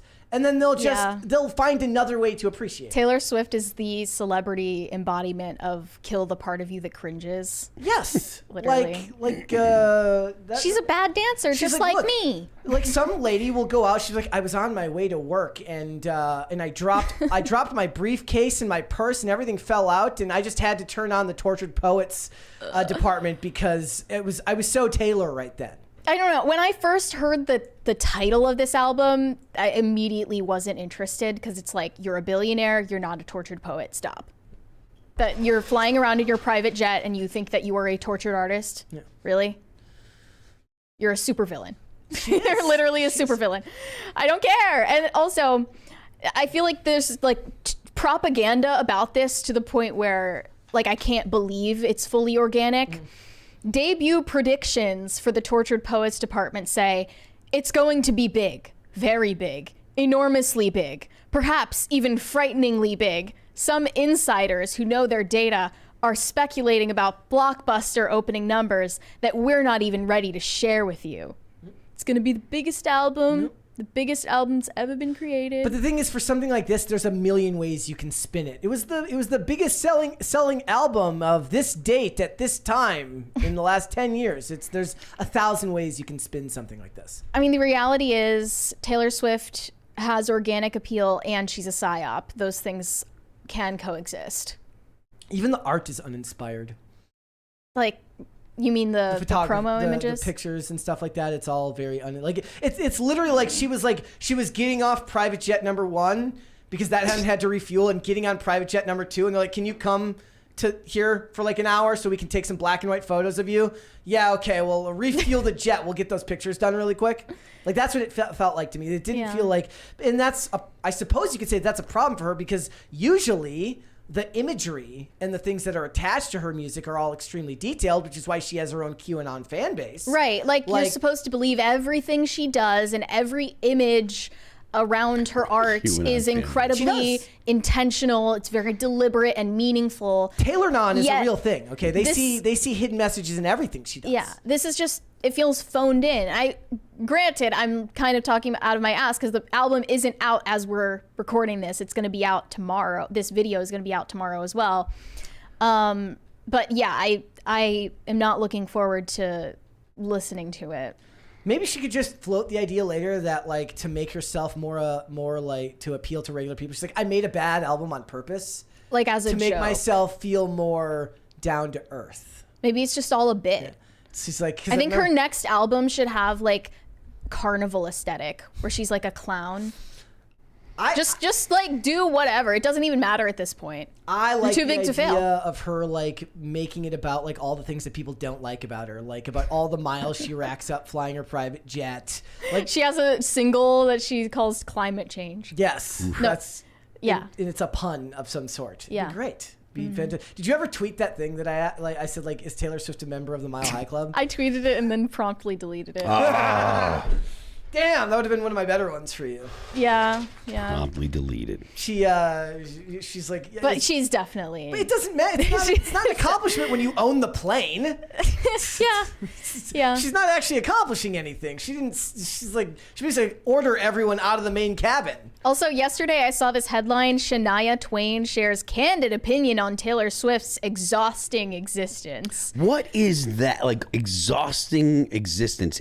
That is so... She's being thrown under the bus by People Magazine here. I got excited because I thought like, oh, Shania Twain's trashing Taylor Swift. That is not what happened. She was talking about how she works so hard. It must be exhausting. Literally designed, like they shared this knowing that it would get the opposite reaction. Yeah, that girl is working her butt off. She is living an exhausting existence. She's committed to herself, her art, and her work. It isn't even about ambition, though I'm sure that most people would call her ambitious. But yeah, I mean, sure, she works hard and long hours, and her life is completely dedicated to that. She should make a song called "Man, I Feel Like a Swiftie." I like the fan theory, I guess, that she's gonna keep on phoning in her music now that she's in a relationship that's stable. Yeah. Once she gets married, it's like over for her career. I mean, she couldn't transition into making her own type of music out of it. Would be an interesting... If she plans on having kids, then she's gonna have to step back a little. But it would be, I mean, she could take it as a challenge, right? To make engaging music about actual successful romance for once. I mean, she's done that. She doesn't just make breakup albums. Yeah, but the whole point of making the songs about the successful romance is then you have the failed romance, the failure of it that comes after. So you have... It's about the roller coaster it's about of the high, emotions. And then the prompt drop off. Can she just make music about the positives? Mm-hmm. It would be cool if she got married and didn't get divorced. Can't wait to hear her IVF anthem that she writes when she's in her 40s. Yikes. All right, let's go to Super Chats then, shall we? Okay, Surenko Productions said, I feel like Vine was a social media from a much more innocent time on the internet. I wonder how it will fare in this prawn bot-ridden world. Yeah, I mean, if you consider 2014 to be an innocent time... Everything before Ghostbusters 2016 was an innocent time. Yeah, it was pre-current year, at least. Anything before 2016 was an innocent time. T-Dog said the early 2000s computer-generated Barbie movies have actual dashing, brave, and good-hearted men while telling a great story. Study them, Hollywood. I agree. I loved those movies as a kid. Shane H. Wilder said, my longer videos never do as well on Instagram as they do on X, Rumble, or YouTube. A good thumbnail helps, but not much. Yep, it's just you can't get the engagement there as much. Doesn't work. Greg Duvier said, Phil, if you could please release new music by next Wednesday, that would be an awesome birthday present. Not next Wednesday. It's worth a shot. He said, F your birthday. Let's do two more. Okay. No Control said, should make a version of Ass from Idiocracy, but it's tits starring Sydney Sweeney. There you go. That's perfect. It's been too long since I watched that movie, so I don't know. Do one more. Shane H. Wilder said, am I the only one who, though thought Ali Sheedy was better than Molly Ringwald when it comes to the Brat Pack? When it comes to all those movies, I haven't thought about them in years, literally. Well, people, it's like kind of a trope now that people go back and rewatch those movies and realize they weren't actually that good. It was essentially of its time. Do one more. Okay. Prometheus, 1987, said, anyone ever see Not Another Teen Movie? Yes, Chris Evans' film debut, as a matter of fact, and a film you could not make today. I remember that movie. Ladies and gentlemen, a very, very good movie. I think my favorite scene is the one where they're playing on the movie Cruel Intentions, and it's his sister, and she keeps in Cruel Intentions, they're like step siblings, and she basically is like trying to like get him to help him destroy this girl's life that she doesn't like, with basically the prize for him would be to finally be able to have sex with his stepsister. I'm not even kidding you. And in Not Another Teen Movie, it's his actual sister. And she keeps going like, she keeps trying to make out. She goes like, we're related. She goes, only by blood. The problem for me watching Not Another Teen Movie is I didn't see most of the movies it was referencing. So the references don't make any sense. Yeah. She's like, talks about her mom dying. She's like, it was late. The roads were slippery. He's like, oh my God, Janie, a car accident. She goes, no cancer. Let's hold off on the rest and we will come back after the fact. What the hell is going on with Love Lies Bleeding and the people over in Germany? You might have heard about Kristen Stewart's new movie, Love Lies Bleeding. It's, as I said, basically a lesbian bodybuilding movie. I don't know anything else beyond that, but she was bragging about how it has a lot of explicit sex scenes, and it's really great for normalizing gay stuff in Hollywood. It's totally something that we need right now. But a premiere of Love Lies Bleeding that happened in Berlin recently was marred by homophobia, toxicity, and violence. Quote, things spun wildly out of hand. And what they're referring to is a bunch of German dudes in the audience for this premiere just being rowdy, making a lot of offensive jokes, and screaming the entire time. Basically ruining the movie for all of the artsy lesbians who went to see it. So this says, on Saturday, a barrage of homophobic and misogynistic comments during the screening led to a mass walkout, followed by retaliatory protests and a police response. More than 60 queer women stormed out of the premiere once the screening turned toxic, while organizers claim at least 3 instances of physical violence. One attendee says, things spun wildly out of hand, calling the experience traumatic and horrible. She adds, we were afraid for our lives because the kinds of things people say during a film screening are the kinds of people who assault us. So we got scared and we had to get out. They were afraid that all of these misogynistic, homophobic men were going to kill them. Yeah. Because they were watching a lesbian bodybuilder movie, of course. So this says that a smart aleck vibe was in the room because this audience for the Berlin Festival leans male and geeky.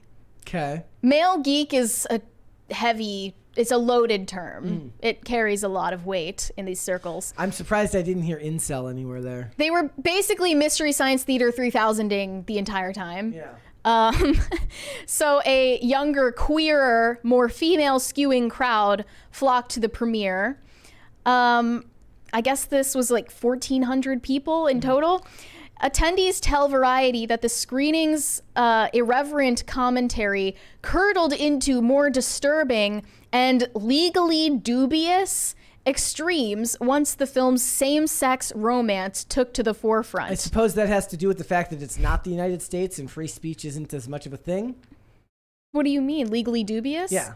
Oh, yeah, I guess you could get arrested. Yeah. If you make a joke. Love scenes were met with homophobic heckles and jeers, while an instance of sexual coercion in the movie drew applause. You know what's annoying about this is back in the day, the actual subversive artists would welcome the derision as the point. They're challenging the status quo. They're challenging the norm. So they still get to claim that they're doing that, right? They're saying, here I am challenging what is considered normal by society, making a piece of art that's designed to make you, it makes you feel something. Maybe it makes you angry. Maybe it makes you sick. Maybe it makes you happy. Whatever it is, it's designed to push the boundaries of entertainment. But then when they don't get the universal praise that they actually want, which is not what subversive entertainment is actually supposed to do, the whole point is that it's an A24 film. It's not going to be universally loved. It's supposed to supposedly ask you tough, artsy questions that make you think about the state of society. But they don't want that to be the response they get. They want the response from everyone to be universal praise. Tough, artsy questions. That's what they want. Just kill me now. Yeah. Representatives of the festival corroborate this account, and they insist that the ugliness was only from a small segment of the crowd, but 10 people out of 1,400 is already 10 too many. No, it is not. 10 people means that you have made 10 people uncomfortable. They love talking about how they want to make people uncomfortable. Yep. Well, they here's the point. Challenge you. Sit in your discomfort. They wanted the men in the audience to cross their legs very tightly. and yes, clap like seals. The attendees say, we know the difference between standard jokes and lesbophobic insults and commentary. When audience members applaud during what we feel to be a rape scene, when they pantomime... Wait, what we feel to be?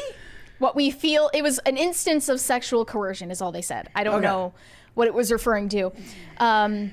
Yeah, when audience members applaud during what we feel to be a rape scene, when they pantomime masturbation and catcall the actresses on screen by shouting, "Get naked, she wants boop," disgusting, and dirty boops.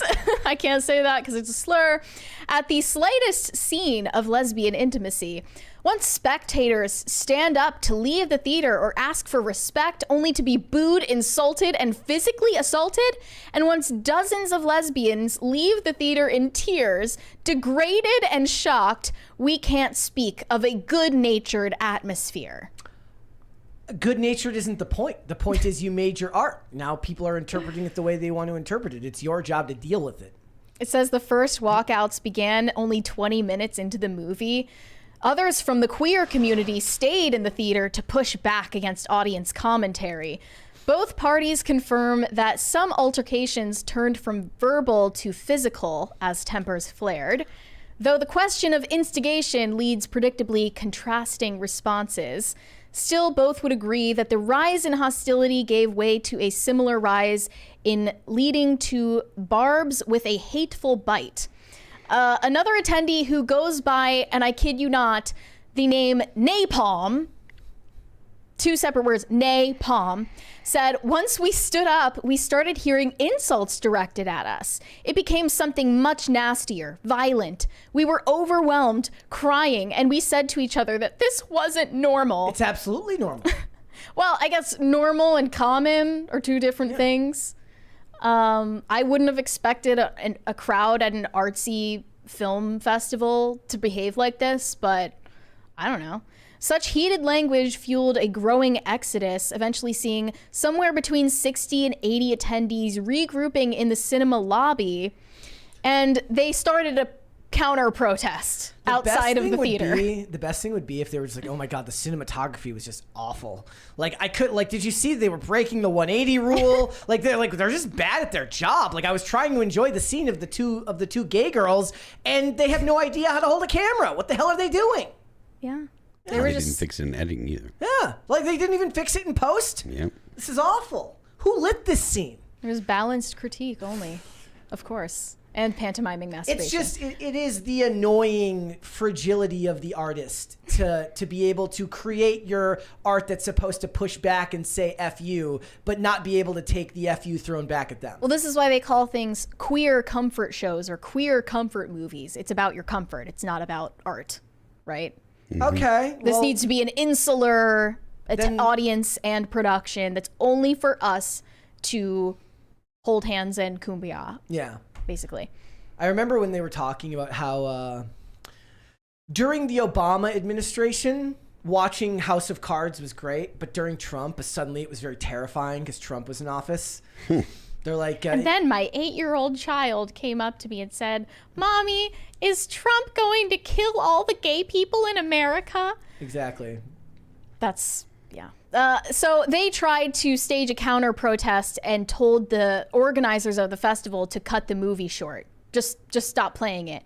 But when the organizers refused to do so, it says the incensed attendees became more vocal, looking to interrupt the screening from the outside before law enforcement arrived to break up their demonstration. Napalm says, we shouted so that they could hear us inside too, to spoil their experience of the film a bit, just as they had spoiled ours. The best thing they could have done is to remain stoic and just let the movie play. Mm-hmm. Make them sit through the whole thing. Like, they win by you cutting the movie short. Aren't you supposed to make bigots uncomfortable? Yeah. Isn't that a good thing? That's the point. I just, it's like they don't understand the full point of their ideology. Like, they're not able to follow through. They can follow through when it's the echo chamber, but when they're actually in front of the people that they want to make uncomfortable, they can only do that on Twitter. They can't do that in public. The same organizer who was the one that called the police said that they have a duty to make sure all communities feel welcome and on the same footing. The humor in the room should never be targeted and mean-spirited, and all exceptions are intolerable. To be frank, a gram of shit will spoil a kilo of caviar. And right now, that's the stupidest thing I've ever heard. And right now, we're going to do everything we can to remove that gram of shit. We will take direct measures. If someone makes inappropriate comments, they'll be immediately thrown out. So I guess the tables have turned. But it doesn't matter because nobody got to finish the movie anyways. And also they're mad because they expect an apology. Napalm says the press release makes absolutely no apology and takes no responsibility for their mistake. So they say the film represents us meaning lesbians, and it was made for and by our community. So to have our experience ruined by homophobes is terrible. We all feel very sad, shocked, and angry because we feel that our position cannot exist without attack. The fight against homophobia still has a long way to go. There's always a long way to go. There's always more work to be done. I would love just one of these groups, like one of these activist organizations, like, you know what? We did it. Ladies and gentlemen, as soon as you get into, like, you know, affecting legislation, then there's money in it, and then there's people that are going to have a job in it. You know, it's like that's just the way the government works. Yep. Well, yeah. Sorry you felt robbed of your experience of a lesbian A24 movie. See, my problem is that it's an A24 movie, not that it's a lesbian. That's the real A24 issue, movie. right? Like, it's a stupid company, so therefore the movie's going to suck anyways. You saw those pictures of Kristen Stewart from the premiere, like. This is my opinion. Even when she tries to look ugly, she still can't help looking beautiful. I disagree. I don't see it. But that's just me. That mullet is just that's the real offense here. That's why they should have called law enforcement. Fuck my shit up. I saw her mullet and I was like, police. Yeah.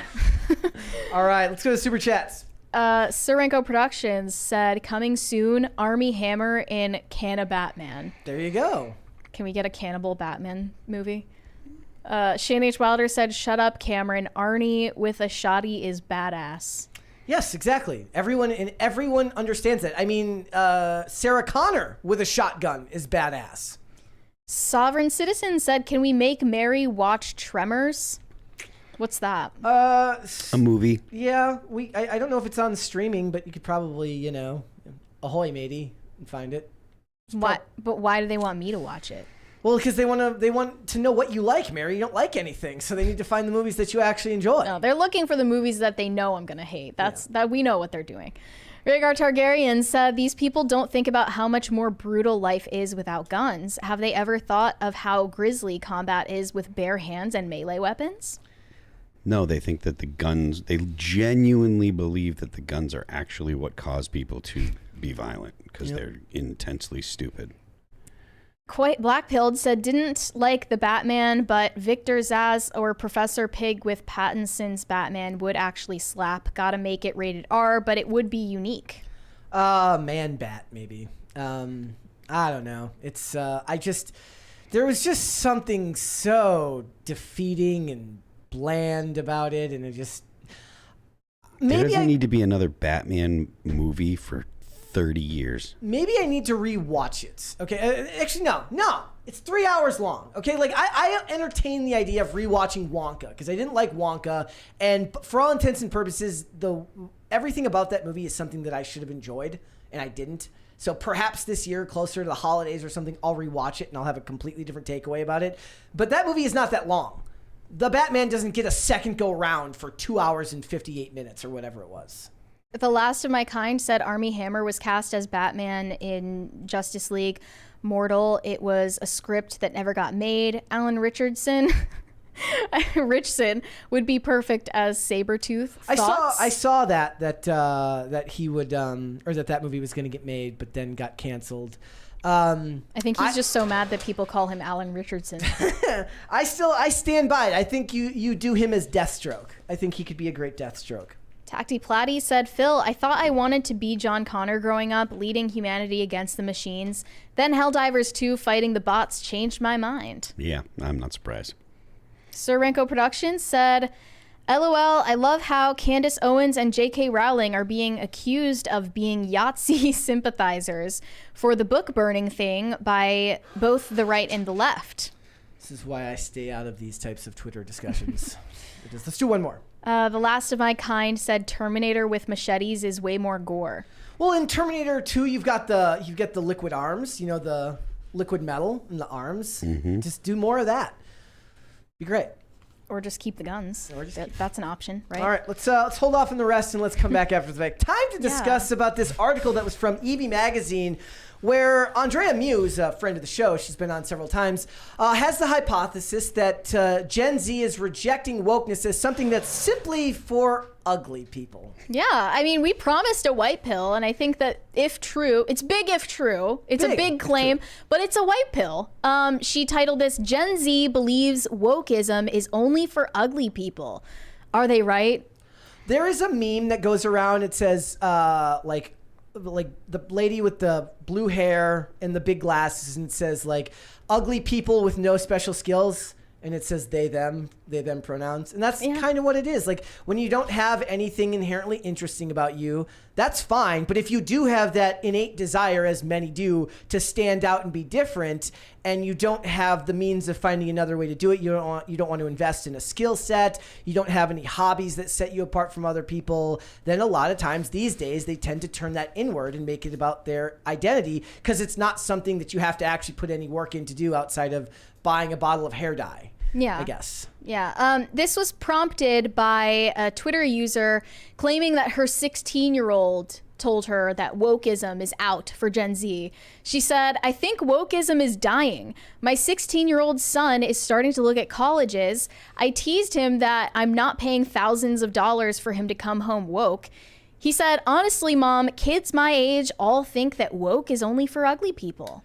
Could this fall into those categories of like my 8-year-old told me that Trump is evil? said yes. this and then everybody clapped? It's alleged, but I think that there is more and more evidence to suggest that Gen Z is the scapegoat for wokeism, and millennials are far more invested in it than Gen Z. 100%. Oh yeah, I mean, especially just the entirety of Marxist philosophy seems to have really grabbed onto millennials. Yeah. Right up from when gay marriage was legalized and things just got progressively more focused in that area. Mm-hmm. Mm-hmm. She said, when you hear the word woke, what images begin populating in your brain? You might conjure up visual generalizations based on people with any woke movement, who then become viral memes like Trigglypuff. And perhaps he or she has vividly and unnaturally colorful hair dyed pink, purple, green, blue, or red, cut or buzzed into edgy styles. Perhaps he or she is either shockingly skinny or totally out of shape with a BMI ranging from obese to morbidly obese that points to a lethargic lifestyle and hedonistic tendencies. He or she dresses in alternative fashions that your average Joe wouldn't be caught dead wearing. Thank you. Dancing on the grave of wokeness one day? Perhaps he or she isn't easily designated by the naked eye as a man or a woman, and they get off on the fact they confuse the masses into their delusions that they can transition. preferred pronouns in bio, etc., etc. I think it's just, we already knew that right-wing people are more attractive on average than left-wing people. The stats just came later on to prove it. She noted that even AI learning machines identify right-wing people as more attractive. Yeah. The algorithms know. And I think there are self-reported stats from liberal-leaning women that they are much less satisfied with their lives and have poorer mental health. Mm-hmm. But their argument is always, oh, we're just sad because we know that there's so much evil in the world that needs to be combated. We're aware of all the injustice. They're literally sad because of cynicism and nihilism. Yep, and and a lot of it is for the millennials, especially for the millennials, it comes with the financial implications. I'm never going to own a house. I don't believe. Things. Like, I know that there are financial issues that are going on, but I don't think that financial issues actually have a direct effect on overall happiness. Studies seem to say that money doesn't really make people happy. If you don't have money, it can add a stressor, but it's not something that's going to make you happy and satisfied. And young people today, it doesn't seem to me that the people that, at least that are regularly on the internet and making a lot of TikToks and stuff like that, they don't seem to be motivated just by money. I see maybe it's the difference between how much money they see influencers and stuff have and they feel they have themselves, but it's not that they're actually broke. Well, the way I see it is kind of like, okay, it's one thing to say that you're never going to own a home, right? It's another thing to say that you're never going to own a home and you've lost all faith in marriage and family structure. Yeah. You don't have a community around you. A lot of people were saying, like, I was reading these things talking about this recently. They're saying, like, I go and I bust my ass at work 60 hours a weekend for what? Well, back in the day, it would be like, so that I can feed my kids, so that my wife can have a home to take care of our kids in. And now, if you don't have the wife, you don't have the kids, you're never going to be able to afford the home. Those are all social stresses. And whenever people bring this stuff up, I said, this isn't going to make people more right-leaning or libertarian. It's going to make people more communist, if anything. Well, there was a pervasive sense of purposelessness even before home ownership went out of reach. Gen X look at American Beauty, for instance. Like, there was a general malaise and depression in suburban America before that, but I think that can be traced back to a loss of religion and mass apostasy. And Hollywood pushed that a lot. So what it was is, like, now there's a whole trend where, like, a lot of millennials or Gen Z will say, they'll look at movies like Office Space and they'll be like, the good old days when my biggest worry was that I was bored at my $90K a year job with great benefits and a retirement plan. That is evaporated now. Manufacturing is overseas. That's a fantasy to them. You don't get a consolation prize these days for participating in the system. Mm-hmm. And I think the way that they look in these things, it also traces back to, I saw somebody in the chat earlier who says, I'm fat, but it's a glandular condition. A lot of it is like, not only are all these things wrong, but there is no apparent solution, so why try? Mm-hmm. Phil, are you millennial or Gen X technically? Gen X. Okay, so we've got a millennial and Gen X. And I want to know, from your experience of the world prior to current year, is it true that it wasn't always easy to tell which side of the political aisle someone was on by their looks alone or by the way that they dressed? Well, remember, ladies and gentlemen, the greatest compliment I've ever been given is that I dress politically neutral. I take credit for that one. Yes. So it depends on, it depends. There have always been people that you could tell what their politics were by the way they dress. Very rarely did you look at actual punks and think that might be a Reagan Republican, right? Mm-hmm. That just, if anything, that would be subversive and it would be kind of interesting. Yeah, but generally, like, when you were, like, at least in the 80s and early 90s, I didn't look at punks and think, oh, those guys are probably Republicans, or I didn't even think of them as being politically active, which that was That's something. That's the better point, is that did they have political opinions at all? It is nowadays politics is a much stronger influence in society because society has far wider political differences. I think Overton window is wider nowadays than it was 30 years ago. Everybody was a liberal in the 90s. Everybody agreed in the freedom of speech. Everybody agreed in like property ownership, and it's not there was no like you didn't really hear that there was a concept of property being theft or anything like that. Blue Dog Democrats were a thing. And yes, they were actual liberals. There were Democrats that loved guns. Yeah. Yeah. So There's yes, just it was more very common different. ground. Yeah. There was more common ground because people believed in the same principles. Nowadays, they don't. It comes back to the disintegration of love of country, I believe. I think a lot of it was like, so I watch a lot. But the disintegration of the love of country comes from the differences in principles. Yes. The disintegration of the love of country is a symptom of what was going on, just like I think Trump is a symptom of what's going on. So, well, back in 2018, 2 research articles asserted that political conservatives hold beauty advantages over liberals. That's one way to put it. But they also said men with higher upper body strength are less likely to vote for higher taxes. Republican women, because they're working with their hands. Yeah. Republican women have been found by researchers to have more feminine facial features. Also, women who are ovulating, which is at their peak fertility, were more likely to vote for Trump. It's actually crazy. Because they're not on the birth control, right? How much of our political leanings are ingrained in us on that deeper level, like our lizard brains, basically. But that was already, I feel, common knowledge, just in general. Like, we know that the people who cover themselves in piercings, who don't care about, staying in shape, who color their hair, they're gonna be scored less attractive. And that populates more toward the political left for whatever reason. I mean, it's merely the idea of pushing social norms when now the social norm is nonconformity. Yes. Ironically. It's not unique to have tattoos now. No. Most millennials have them.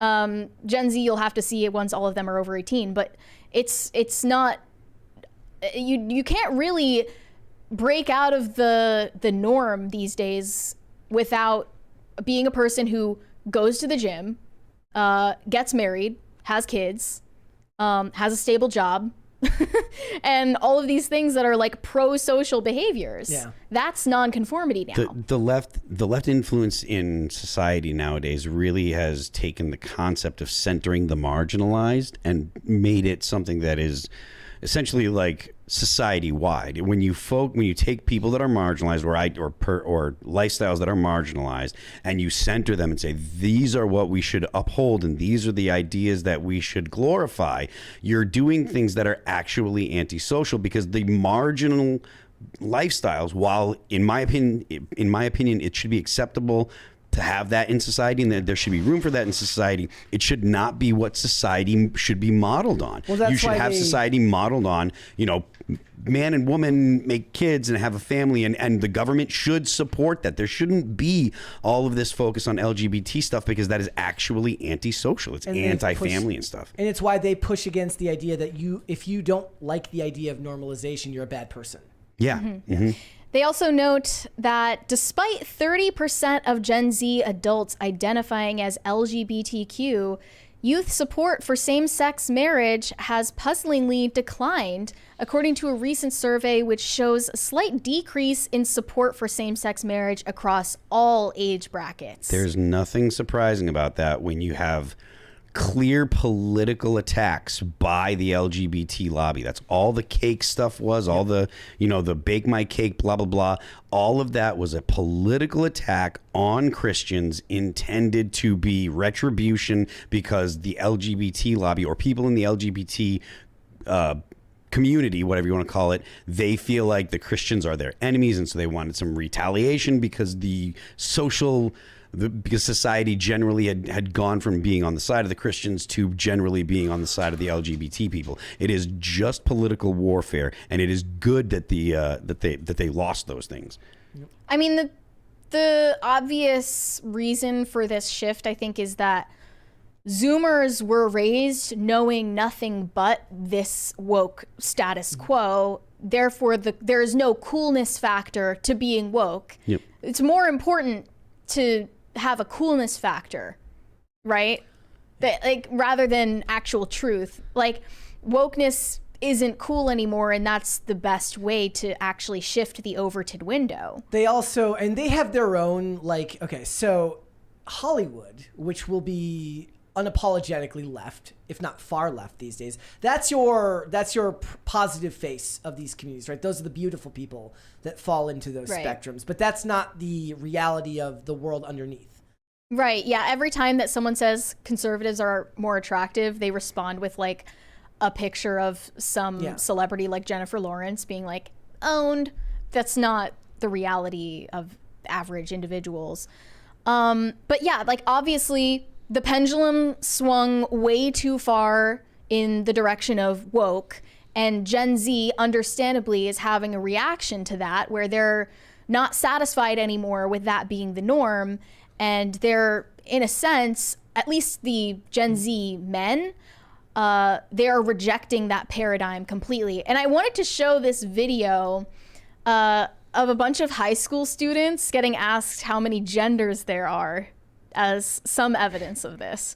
How many genders are there? 2. It's a spectrum, so like a lot. Can you name me a few? A lot. You can be man, female. You could be, there's so many. A demi-girl, a demi-boy. Boy or girl? Everybody in the chat. Boy or girl? This is a female. This is a stupid question. How many are there? I don't want to participate anymore. I don't think there's really an answer to that, given that gender is kind of a social construct, so it's different for every person. It looks like Daniel Radcliffe. Does look like Daniel Radcliffe. Before puberty. It's also in different cultures. As many as you want to believe. Can you name me like a few? So there's a whole spectrum of them. Obviously, there are many. There's a lot. So name me a few. There is male, female, genderqueer, non-binary. Obviously, the whole trans community is counted as a. Oh wow, I don't know. Wait, that's a big thing to gloss over. I love how they just cut off. There's a lot. I know there's like. Name me them. I know there's cis, obviously female, male, trans. Cis. So I mean, the proof is right there, and you saw that girl at the beginning had to whisper too, but you saw with the other one, like she refused to participate because she knows it's embarrassing to say that there are more than 2 genders, and she knows she's going to get clowned on if it gets posted on TikTok. The one of the things that I was thinking about is Phil's talking about the idea that these lobbies, they grew powerful and they started pushing into society. And I wondered why it was that my inclination has always been live and let live. And me and you go back and forth about the validity of something like that because of where things are now. But the point was that when I was growing up, the idea of live and let live made a whole lot more sense because there wasn't a manufactured push from political lobbies and groups to change things. So everyone did what they did, and it wasn't encroaching on other space. Now, this is where they get into the idea of make people uncomfortable, right? They love the idea from the political factions of these organizations to make people uncomfortable because it helps them push for social change at the political level. But that's like ingrained in someone like me to just like, I don't care what you do. What's the boomer take? It's like, look, whatever you do in your bedroom is your business, right? And I do believe that. But the idea here is that it's no longer just about that. It's about so much more beyond just personal rights. I mean, I just think if we bring it back to wokeness and entertainment, I think all of these woke movies, woke TV shows, if you slap that label on it, they're made for a millennial audience and mostly are made by millennials.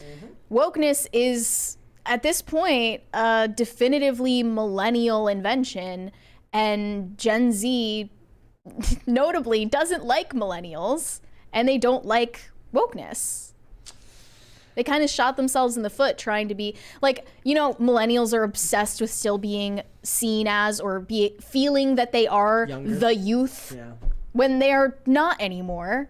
And they shot themselves in the foot by trying to hang on to this perception of being part of a subversive youth culture that doesn't exist anymore because it's taken over all the institutions. The conclusion of this article is, I still feel, is pretty relevant though, which is like, look, that does not mean that these aesthetics are going away, and certainly we're going to see, like, if we're talking about who's protesting for Palestine right now. And what's going on with Marxist philosophy, that's just as entrenched in Gen Z as it is in millennials. It's entrenched in Gen Z females. Yes. Gen Z men are going totally the opposite direction. That's a more worrying social trend, but it's for a separate discussion. Gen Z women are the woke people in Gen Z. Did you see this? This was going to be a cringe, but maybe you saw this. There is now something called gender season. Oh, let's where hear your it. gender is based on your season. Did you know, however, there is a gender identity that is linked to the seasons? This is called gender season. And this is a gender identity I've only just learnt about. It's a micro identity. It's not an identity that I have ever heard discussed before. It's a new one for me. Gender season is an individual who explores their gender identity in relation to a season or all the seasons. So this might be somebody whose gender expression and identity is linked to one season. So for example, winter. Just narcissism. Or this might be somebody whose gender identity and expression changes depending on the season. Did you know how... Put them together with the, what was the person who was attracted to trees? Oh yeah, the ecosexuals. The ecosexuals, which is just a dendrophiliac or whatever. Mm-hmm. And in fall, the leaves start shedding, and they're like, "Ooh, that tree is naked. That tree is scantily clad." They're it's like seasonal affective disorder just hits different for them. I didn't want to learn that. I hate it. Thanks, I hate it. Let's go to Super Chats then. Shane H. Wilder said, "Oh, a 3-year-old book is half off. I'm shocked. Their proof is wanting. They seem to think that people from back then thought the same way as they do." Back then, in the 1930s? Yeah, I don't think so. Yorishima Otaru said, "Savile is a monster that did things to cancer kids." Okay, gross. Let's yeah. Prometheus 1987 said, "Knock knock." Okay, I'm not gonna say the next part. "No, I don't have a username," said Army was Batman. Search Justice League Mortal. Yep, but the movie never got made, so he wasn't Batman. 200 Watt Studio said Swift bases every album on the guy she just dropped. Her 30th album will be called Body Count.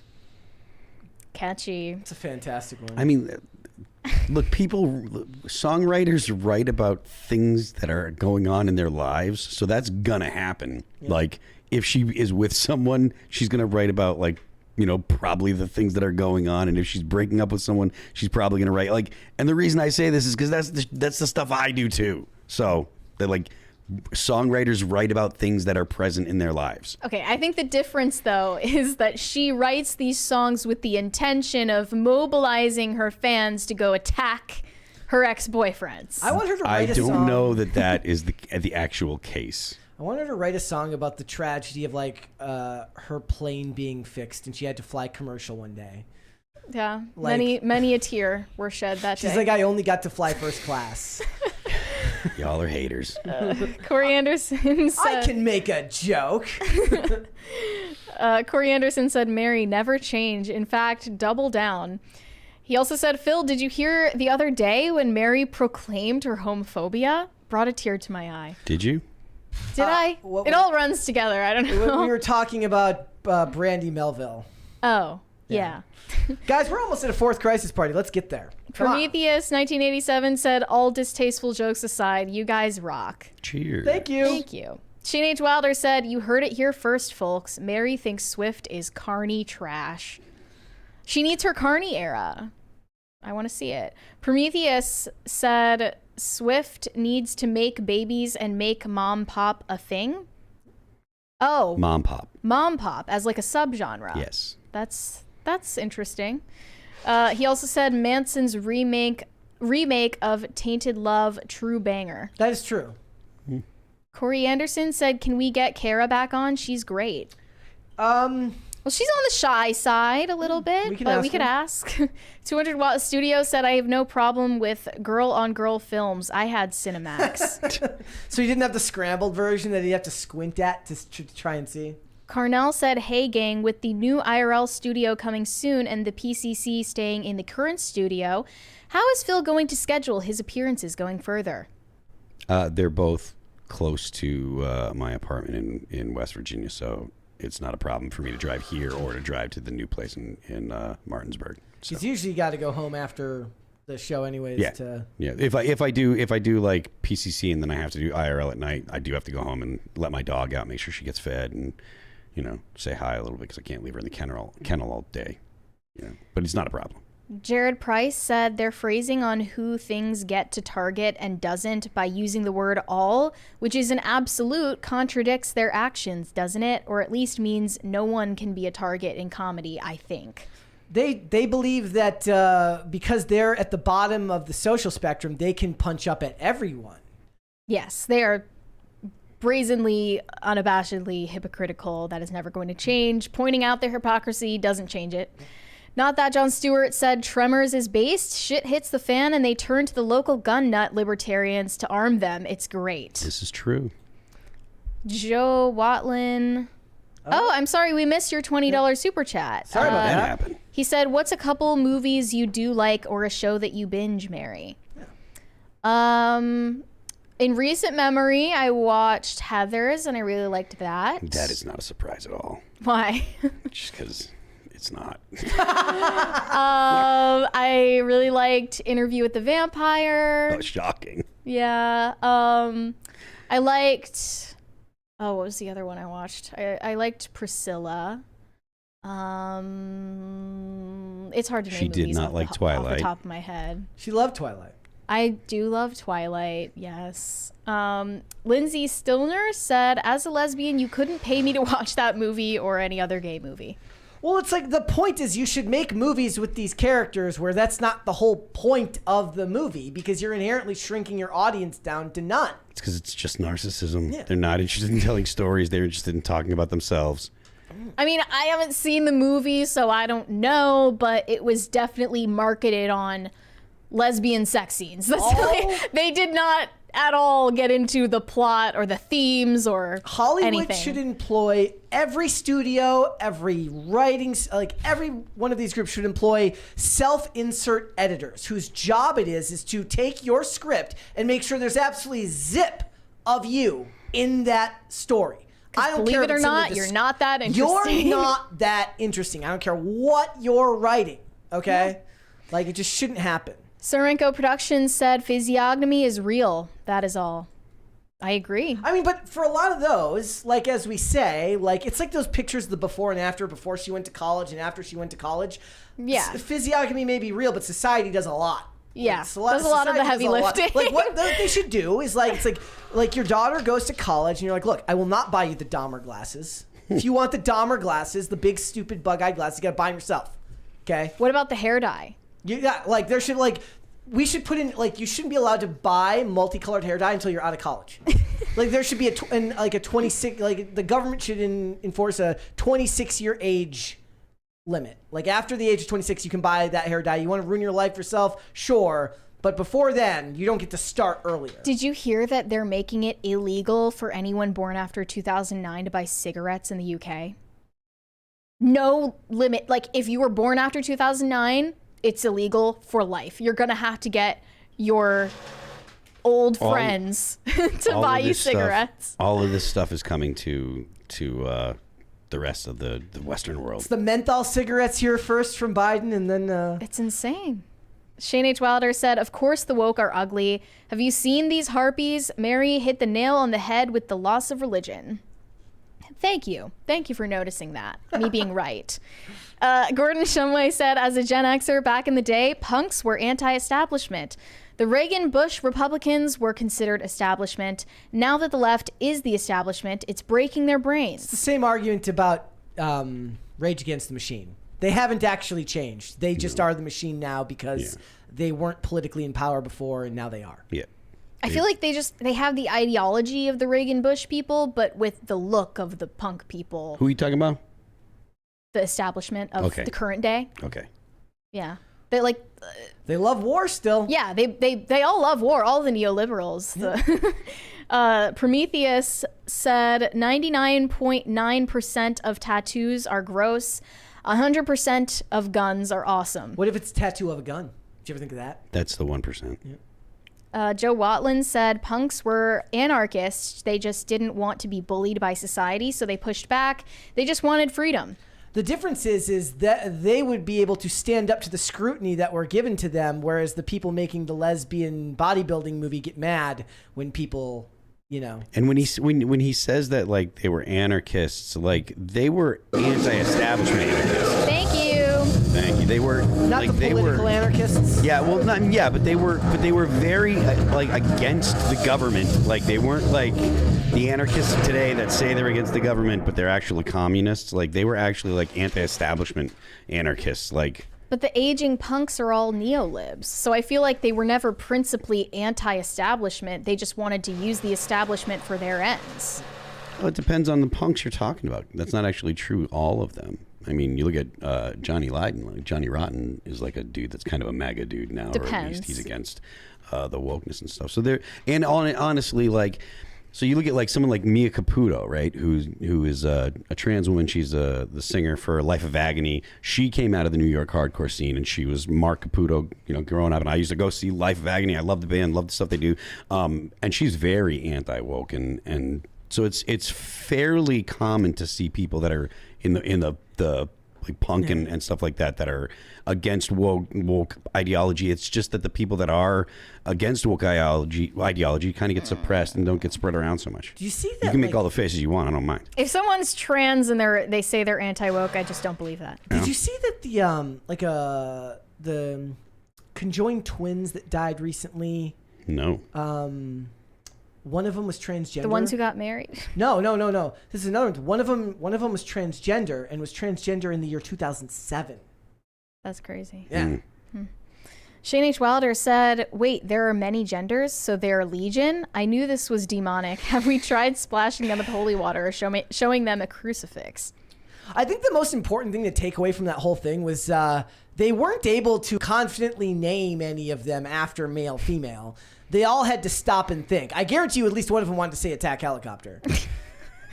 200 Watt Studio said, my gender changes in September. I become autumn. Oh, God. Love Perfect. that. V. Witt said, I felt that sigh in my soul, Phil. Don't remember what he was sighing at, but yeah. Prometheus said, I could develop skills and a personality or just dye my hair something neon. Exactly. You don't have to learn anything or get good at anything or have anything that makes you stand out. You just have to, dye your hair a new color. It's great. As someone who was a far-right teenager dyeing my hair different colors, I would like to push back on this. It's not all. Exception proves the rule. Miss Mary said, in the Bible, demons refer to themselves as they, them, and legion. There you go. Coincidence? I think not. $20 one there at the bottom, Jason Graham. Oh, he said, hey guys, I just want you to know I start my day at the gym and going into work every morning listening to you, followed by IRL. Thanks, Brett and Mary. I never catch the live, but since I am today, I've come to offer tribute. Thank you. And as you know, thank you. The biggest compliment you can give this show is that you listen while you're at work or while you're working out. Especially if you prefer to listen to it before IRL. Correct. We love that. One time at Bandcamp said, I never thought we'd get to a point that it would be controversial to define gender that people can't even answer out loud. Seems it happened overnight. It took a lot of time for it to get this bad.